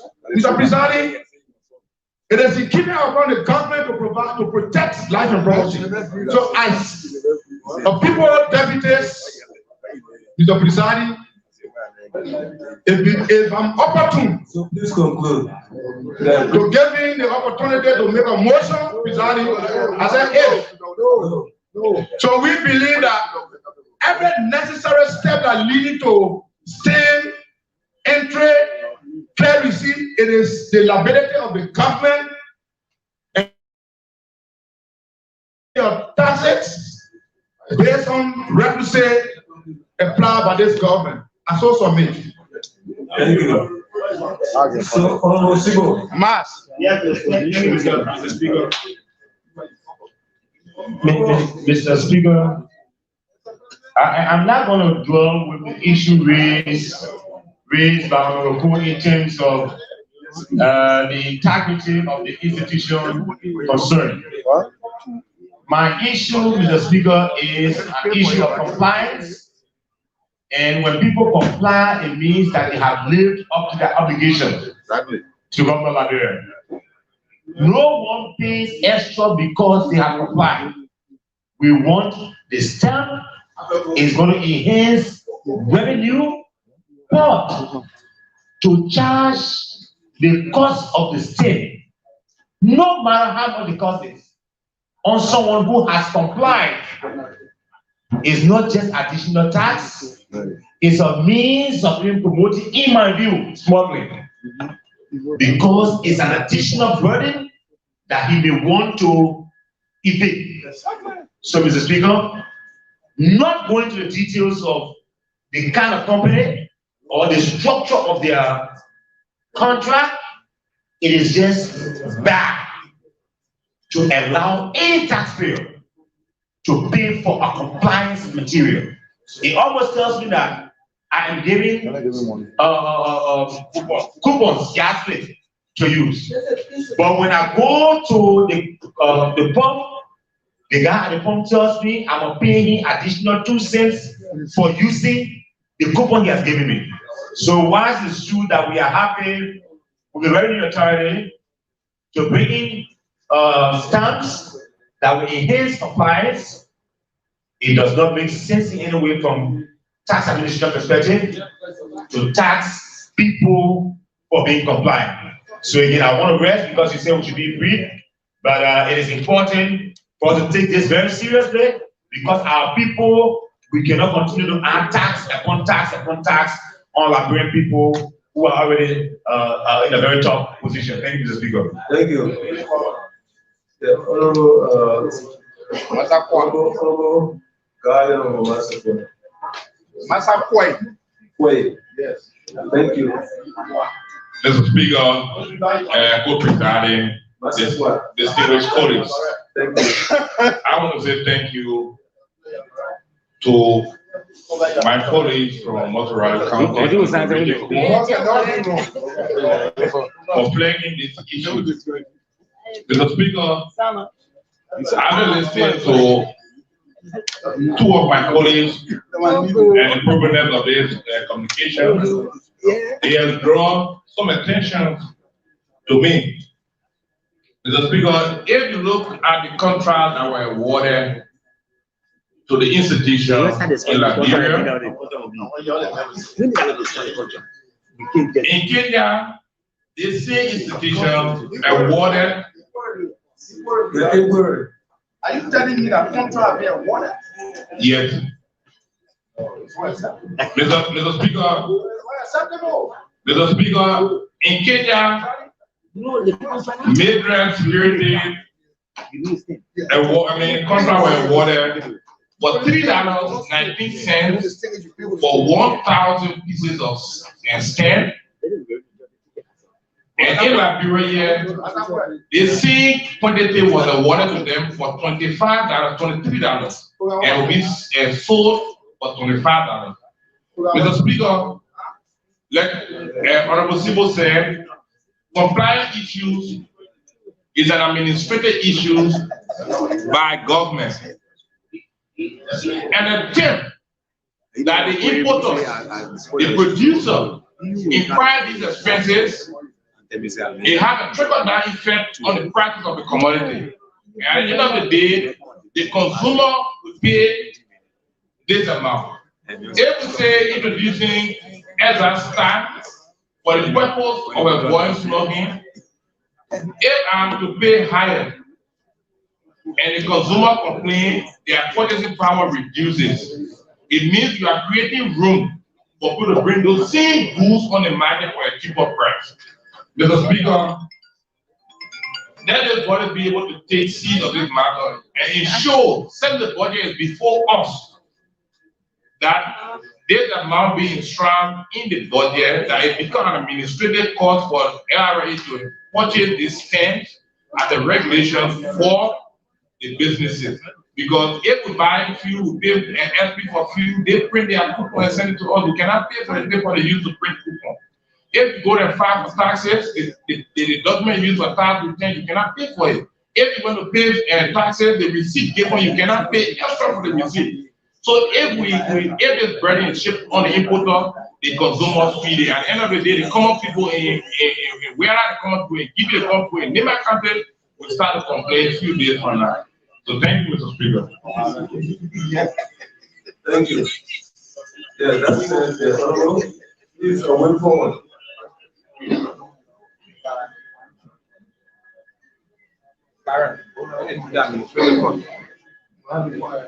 Mr. Presiding, Honorable Co-Presiding. Mr. Speaker, I think the proponent of this communication made it very clear that he prayed, made his suggestion as to what he wants to see. I know that he has raised a couple of issues with this process. It is shocking to a lot of our colleagues to hear that a contract has been awarded. But I also know that as a way of bringing this to a logical and a more productive conclusion, it will be best in the spirit of coordination, in the spirit of running government. It will be best for us to inquire from our relevant agents of the executive. In this case, the commissioner of the LRA and the Ministry of Commerce. In my view, it will be important for us to interact with them. I'm also hearing that there is already a contract awarded. So there could be many components of that contract that we haven't seen yet.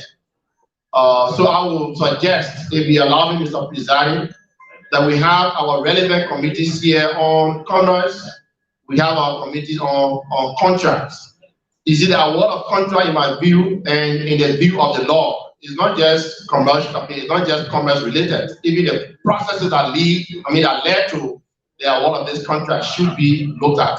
With that said, if you will, Mr. Presiding, I move, if I can be seconded, that this communication written by our colleague, Honorable Rachel Nandekun, having extensively discussed that this issue be referred to our Committee on Commerce as lead and our Committee on Contracts to look at this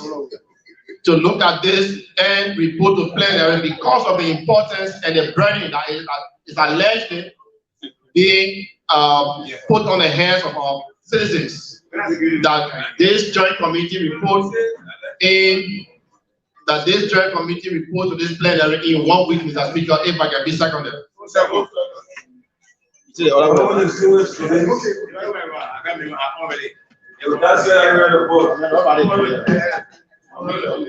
Honorable O'Connor, Ben O'Connor.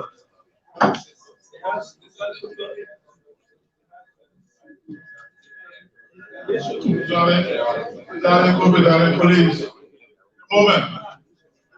I'll be ready to vote if we can accept this simple amendment that, given the gravity of the issue about our law for the Commissioner General to appear before the full plenary for brief examination before going to the committee room.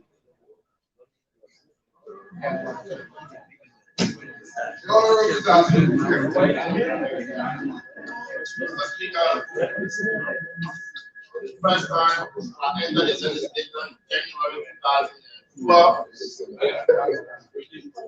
January 9, 2012.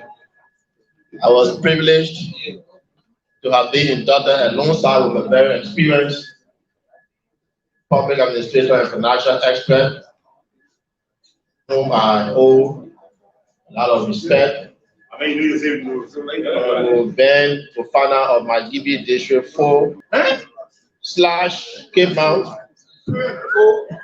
Okay, I take it back. / Unity Party. I take it back. / CDC. Mr. Speaker, seriously, the House Well-Shoe committees, I would beg the indulgence of my honorable big brother, colleague, Mr. Honorable Ben Fofana, to please allow me, at least first time in my lifetime, in 9 years.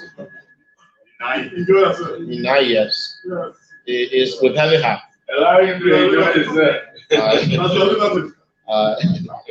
Mr. Speaker, is understood. The rejection is understood. He's gracious. Yeah, he's gracious. Gracious? Yeah, he has accepted. That's it. I hear it. Honorable,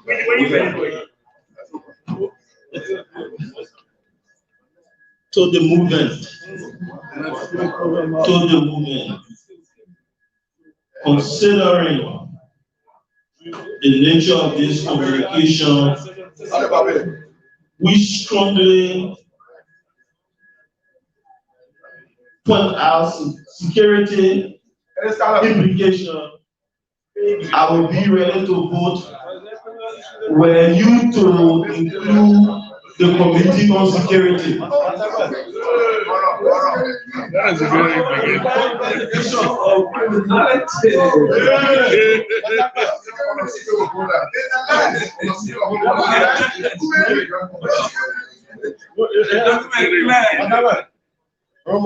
Those are good implications.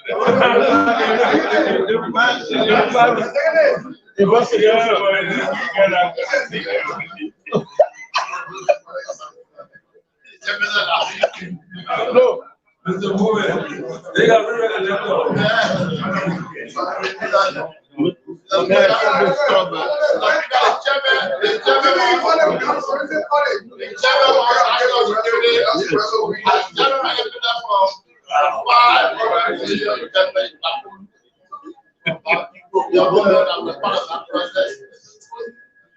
So with this, The agreement that was ratified without any observation. Without any. no, let honorable man sit down. That's sit down. Just sit down like yeah, let honorable man sit down properly. You just sit down in front of your leg and play the sacred era. All right, let's No, you are actually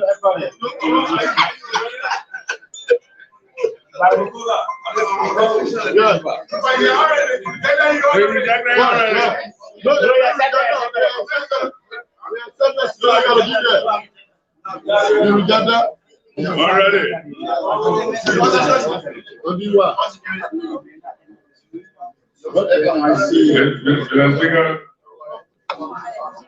I know the man that is bringing amendment to look at the budget. I think it back. No, don't take it back. You cannot be taking back our tradition.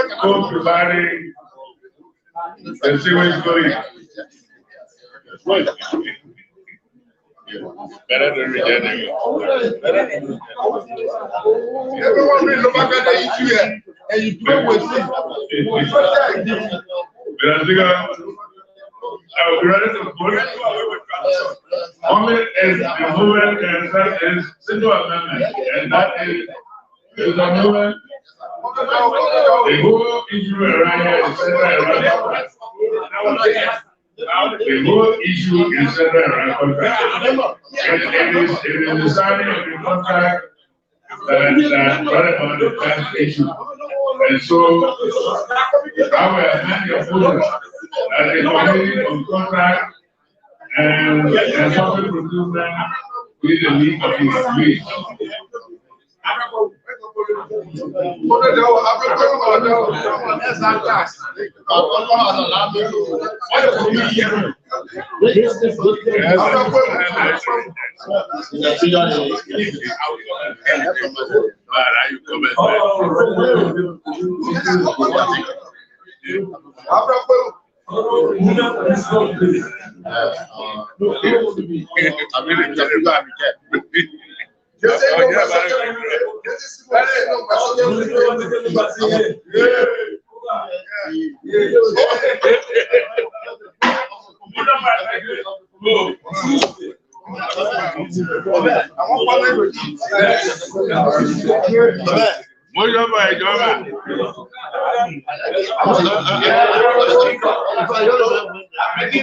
On behalf of the constituents of my constituents of the electoral district number 7, Sanoye and Fama districts respectively, and the great people of Bond County. I'm pleased to submit through your office a request to have the management of China Union Liberia Limited and the Minister of Mines and Energy appeared before this August body to provide update as it relates to their commitment for the resumption of operations since November 2021 on the Mineral Development Agreement signed between the government of Liberia and the China Union Investment Liberia Bond Mines Company Limited, which took effect since January 19, 2009. I seek your concurrence to have them appear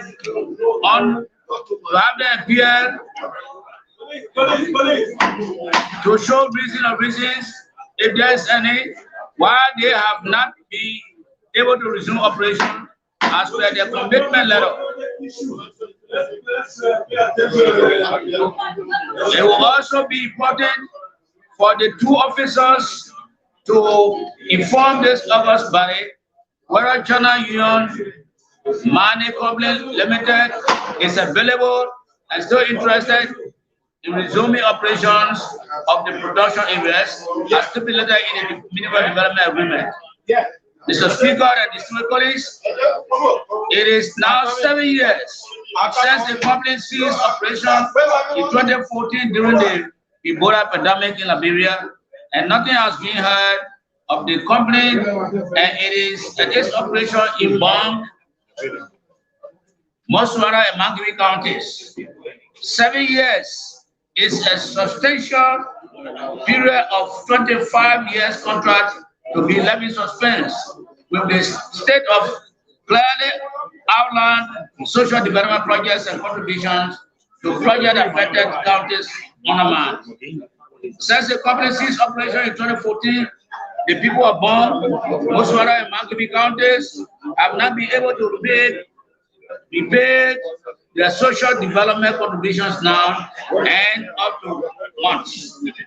The various apportionment for community funding obligations has been lacking behind for some years now, which have accumulated into some billions of US dollars. China Union Investment, Liberia Bombers Company Limited, has abandoned the maintenance of farm to market road as mentioned in the MDA. The agreement additionally provided for the employment of qualified Liberians and the provision of workers' benefits per the labor laws of Liberia, which are yet to be realized.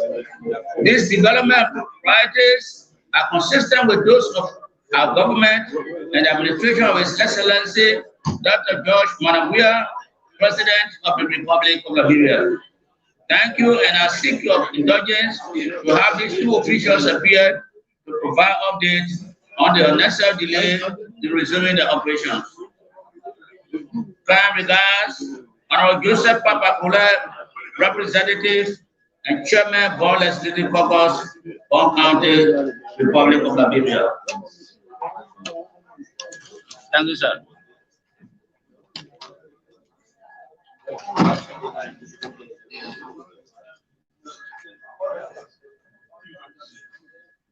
Distinguished honorable friends, having heard communication from Honorable Joseph Papakula, Representative Bong County, Electoral District number 7, and Chairman that the Honorable House invites the management of China Union Liberia Limited and the Minister of Mines and Energy, Focus General, to provide update as it relates to their commitment for the resumption of operations in November 2021 on the Mineral Development Agreement signed between the Government of Liberia and the China Union Investment Bong Mines Company Limited, which took effect since 19 January 2009. What is your pleasure? Honorable Richard Nakwekuli. That Honorable Kulu reminded his uncle to love us.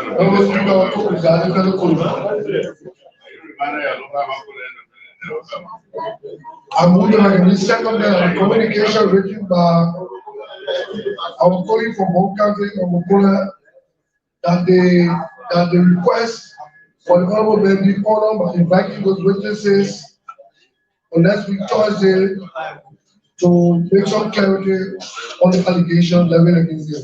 If I can be seconded. So second. Distinguished colleagues, for our recent and motion ready to vote. All those in favor given by senior, against. Next. December 2, 2021. The Honorable Speaker, greetings. We write on behalf of the people whom we represent, appealing to this plenary to invite the entire leadership of the Citizens Engagement Board of Liberia to come and explain to the mandate given it if it extends to the destruction of property and violation of our people's rights and whipping or flocking of these people to the extent of handcuffing and imprisoning them. We will be very grateful if our communication claims a very serious attention of this August body as our people are crying for justice. Best of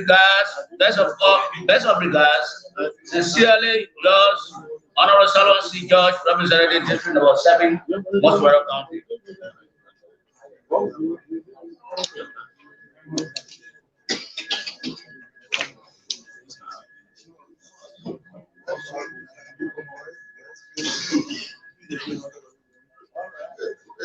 Thank you very much.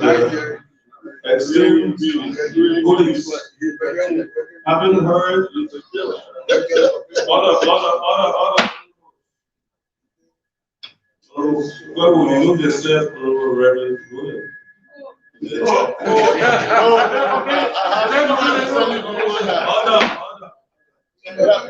Almost we got the Reverend King.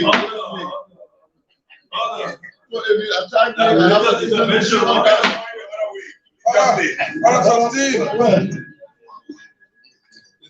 Distinguished colleagues, having heard the communication from the Right Honorable Solomon Claudius George, Representative Mosquero County, Electoral District Number 7, appealing to the Honorable House to invite before his plenary the entire leadership of the Citizens Engagement of Liberia to explain his given mandate.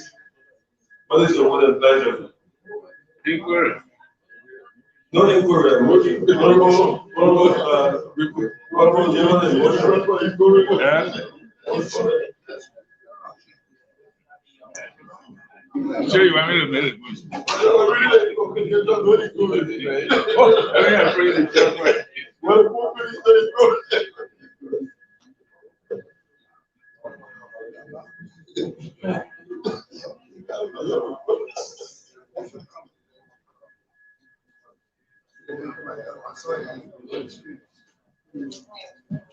Mr. Speaker, co-presiding, distinguished colleagues, having listened to the reading of our communication from District Number 7 Representative Honorable Solomon George regarding the alleged misconduct of the Citizen Engagement Board, I move if I can get a second, that the said communication be open for brief discussion and subsequent action by this body. If I can get a second. I mean, so many people who never came out, they come the way you have just a grant. Now, what has built on how you bring fake people now you're putting on the experience. I'm coming to house of public things people that because just a grant guy, the house of the highest of public discipline. And you want to not do nothing, they force it on paper. It's criminal under the law. It's criminal under the law, Mr. Speaker. Just a grant, I think that's a criminal, you need to be prosecuted. Okay, all right. I understand it, but Church of Granting to be prosecuted. When I was so depending on his loose, what's okay with it? And you what? So, with that said, I read a book. All those who are looking at my George. What's your extension? Well, I don't know what extension. Honorable Speaker, Honorable Co-Presiding, Honorable members of this August body. The letter by itself explains what is happening in Monrovia these few days. Honorable Speaker, I can tell you we are having video clips of our people being whipped or flogged, handcuffed, jailed by the members of the Citizen Board, Citizen Engagement Board. They have been doing this on a daily basis. But the worst that has taken place now is that the Banana and Plantain Sellers Association members They can always store their bananas in the Ijiroi building. As far as I'm concerned, the Ijiroi is a private building, not at the front. The Citizen Engagement Board took trucks, brought the people bananas and planting outside, packed them in about 4 trucks or more, and went and dumped the people's market. And this is a letter that we're having from the people because the Ijiroi is situated on Ashmore Street. The people are requesting that justice be done to them. We cannot take the people's living from them in the name of cleaning the city. Our people are making a claim of $4,663 Liberian dollars. And it is good for us to note that if you are cleaning the city, it does not mean that you must demean, disgrace, and misuse our people. So we are asking that this group be brought here and let them tell us how far their mandate is, and if their mandate extends to the handcuffing, arresting, jailing, and destroying the markets of and the goods of our people, then they can be set free. But if not, then our people are asking that the CEB, meaning the Citizen Engagement Board, pay back their losses for the destruction of their goods. I send down and say a big thank you for accepting my document.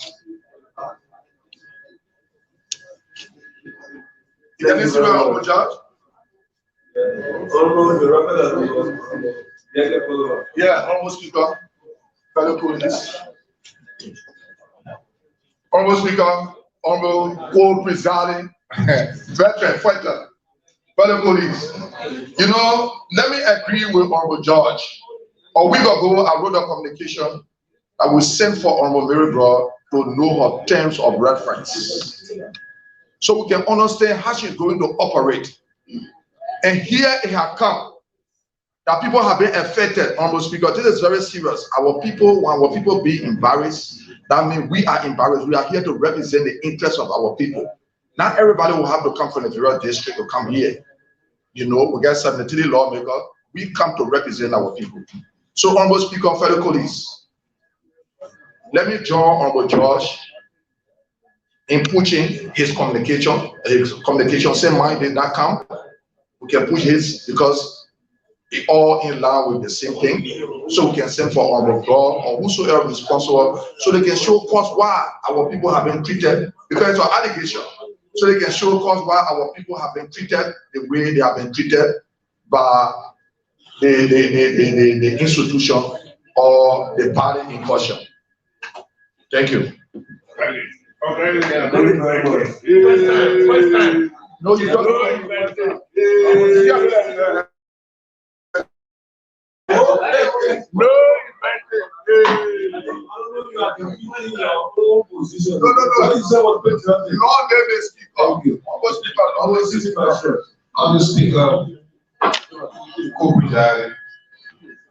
When the Honorable for District 7, Moseratos, passionately spoke about what he experienced in his district, Mr. Speaker, that brought a reminder to my heart when I was coming to this section of in my district, especially the red light area, similar occurrences happen on a daily basis. Honorable Speaker, as much more we are considering our people, especially their welfare, it will be so much prudent for me, Mr. Speaker, as much more we all consider the place of red light, we considering the manner and form in which those people will take our people's goods, their market table, and just break it like that. I hate to say there's no law in this country. Honorable Speaker, I wish that we all consider the demolition processes across our country, especially toward our citizens. So once more, my honorable for District 7, Mr. George, I want to say thank you for that communication. Thank you so much, Mr. Speaker.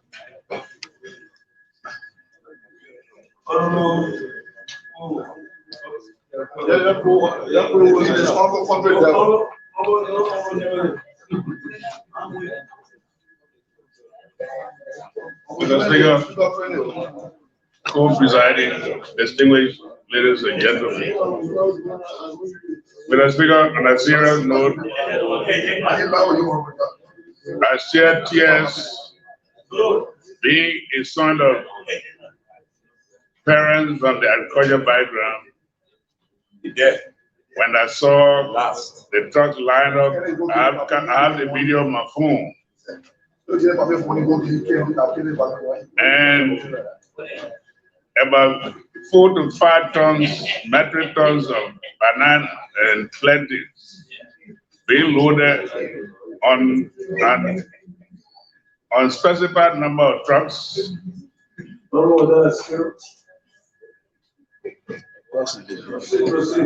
was saying approximately. But I think it was done right in the street, right on Ashmore Street, directly opposite the Central Bank.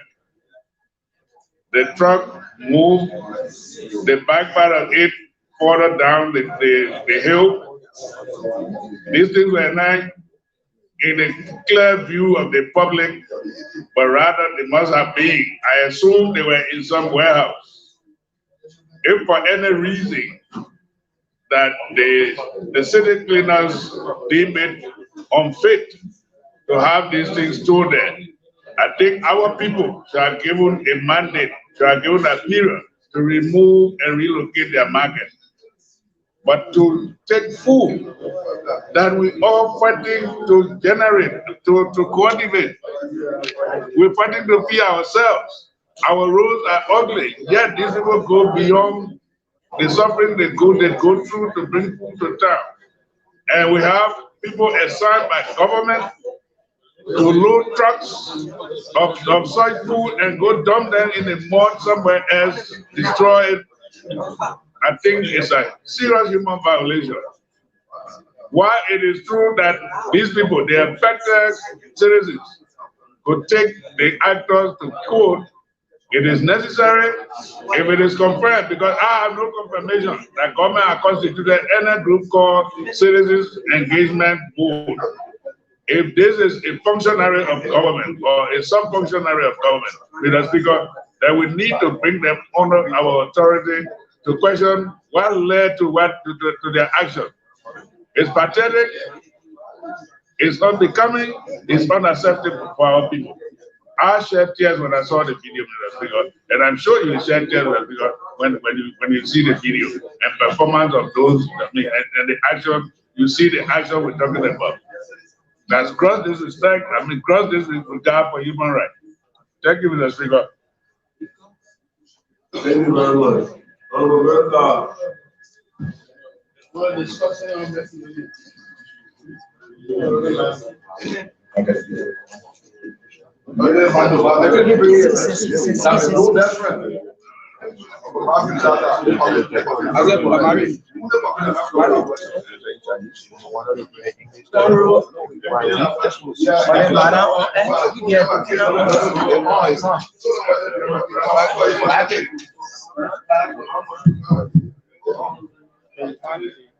Honorable Speaker, co-presiding, I'm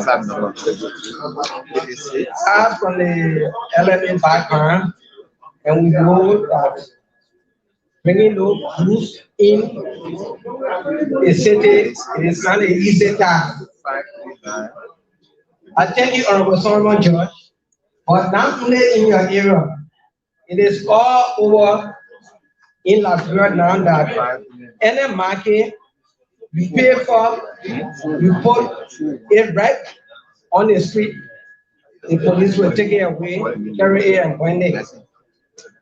It is a bad behavior that Honorable Mary Brewer started because LMA, they put a charter their truck for all the way to Nima, Lofa, Pambasa, and Kango, goods. And in bringing those goods, I have their money. Then you turn around, you say that because the place is dirty, and you just burn it around, it is very bad. So we're asking the Liberian government to come in to start telling Mary Bro that no more such a thing will go on. Now school is opening and the market people are depending on their goods to sponsor their children. They not everybody working in the government. Some of the people that business people, some of the people go other time, some of the people go out of the country to bring their goods. Even here, Walasa, when you go there now, police grabbing them, doing they want, taking their goods, putting it in a picker, carrying it, burning it. So all those things there, small things that make people to feel bad. So we are telling the Liberia president to tell Mary Bro to not do such a thing. And also, we've asking Prime Mary to bring Mary Bro so we can ask her why she will continue doing this thing. I thank you.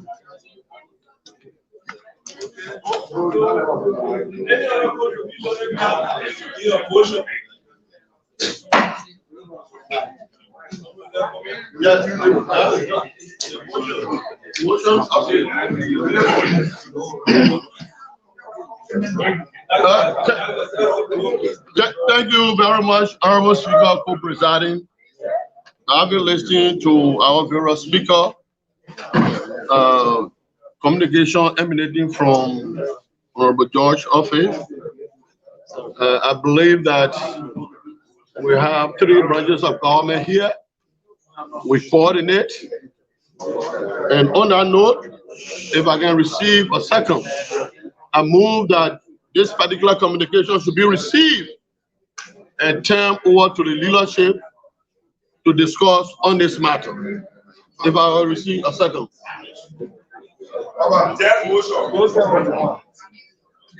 Why be there motion? No second. Why Mary Brown come here? The leadership should take seize of this matter. Let us discuss. We talk about to bring good image of the city. Then you say no.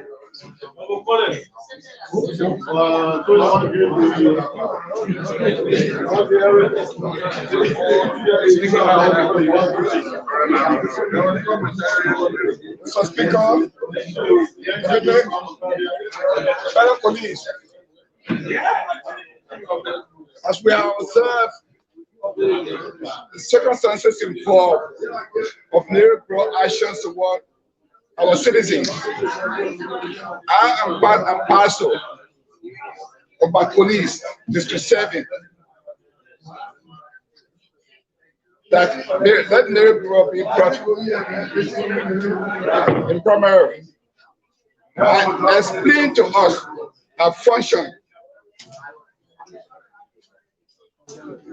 how and when. So I move that if I can get a second, let me be right here. So second.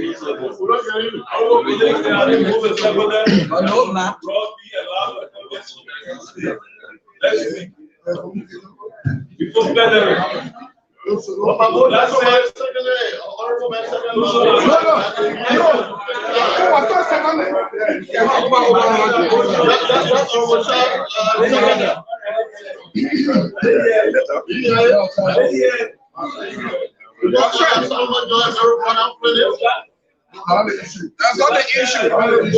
Yes.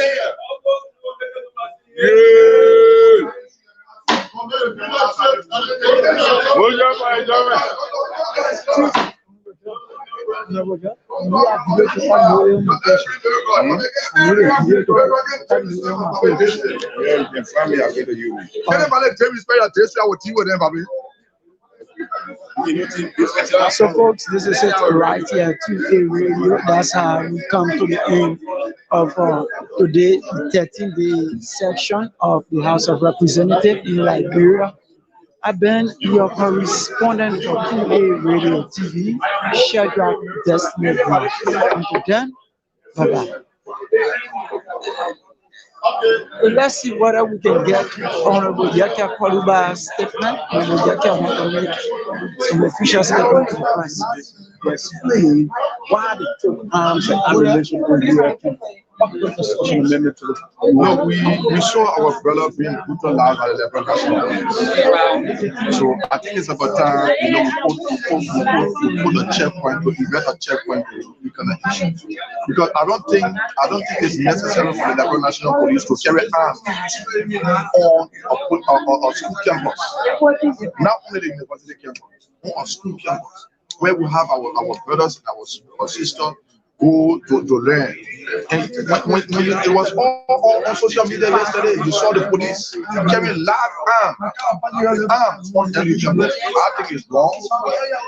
I've written out a communication. Now that the speaker has said I should reduce it into writing, like you saw on the just issue. I wrote a communication a week ago to invite Madam Mary Broad to tell her how is she operating. What are terms of reference? What is she going to do? So we can be in the know. Have she discussed with the people that will be affected in the process? But the speaker chose not to bring it on the floor. And today, it is bringing serious issue. You saw what Honorable George raised, right? Our people have been affected. But maybe because I'm now sedition, so I've read the communication, they don't come. So I'm going to do a communication again to the speaker's office to be brought on the floor so we can send for the justice minister to tell us why they have to carry arms on every campus. We'll have given a chance to speak during the deliberation.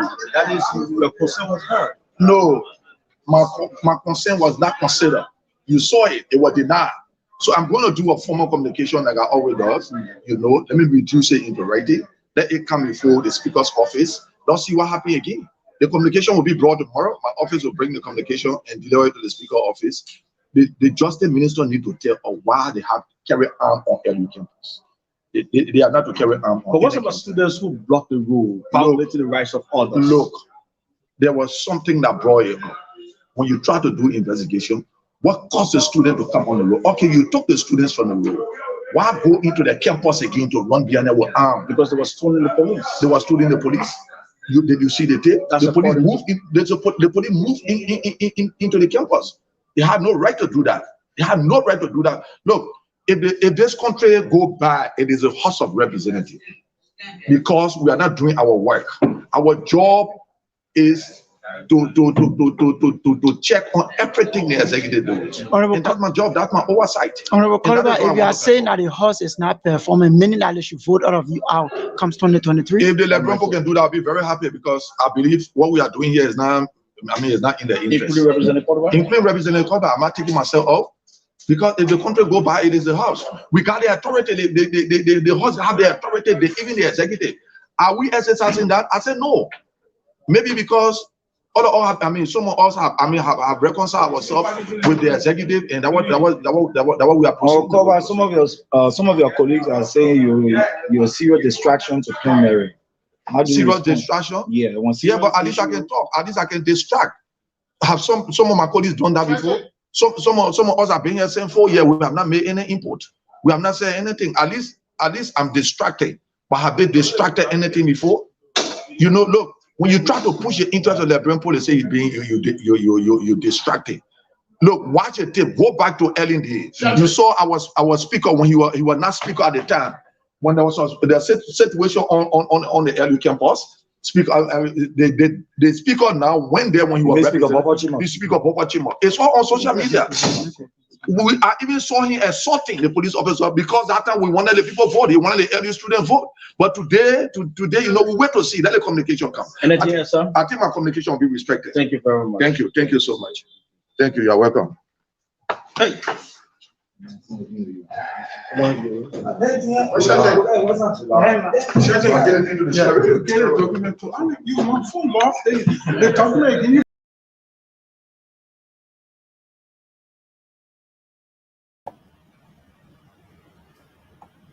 Oh my goodness. Goodness.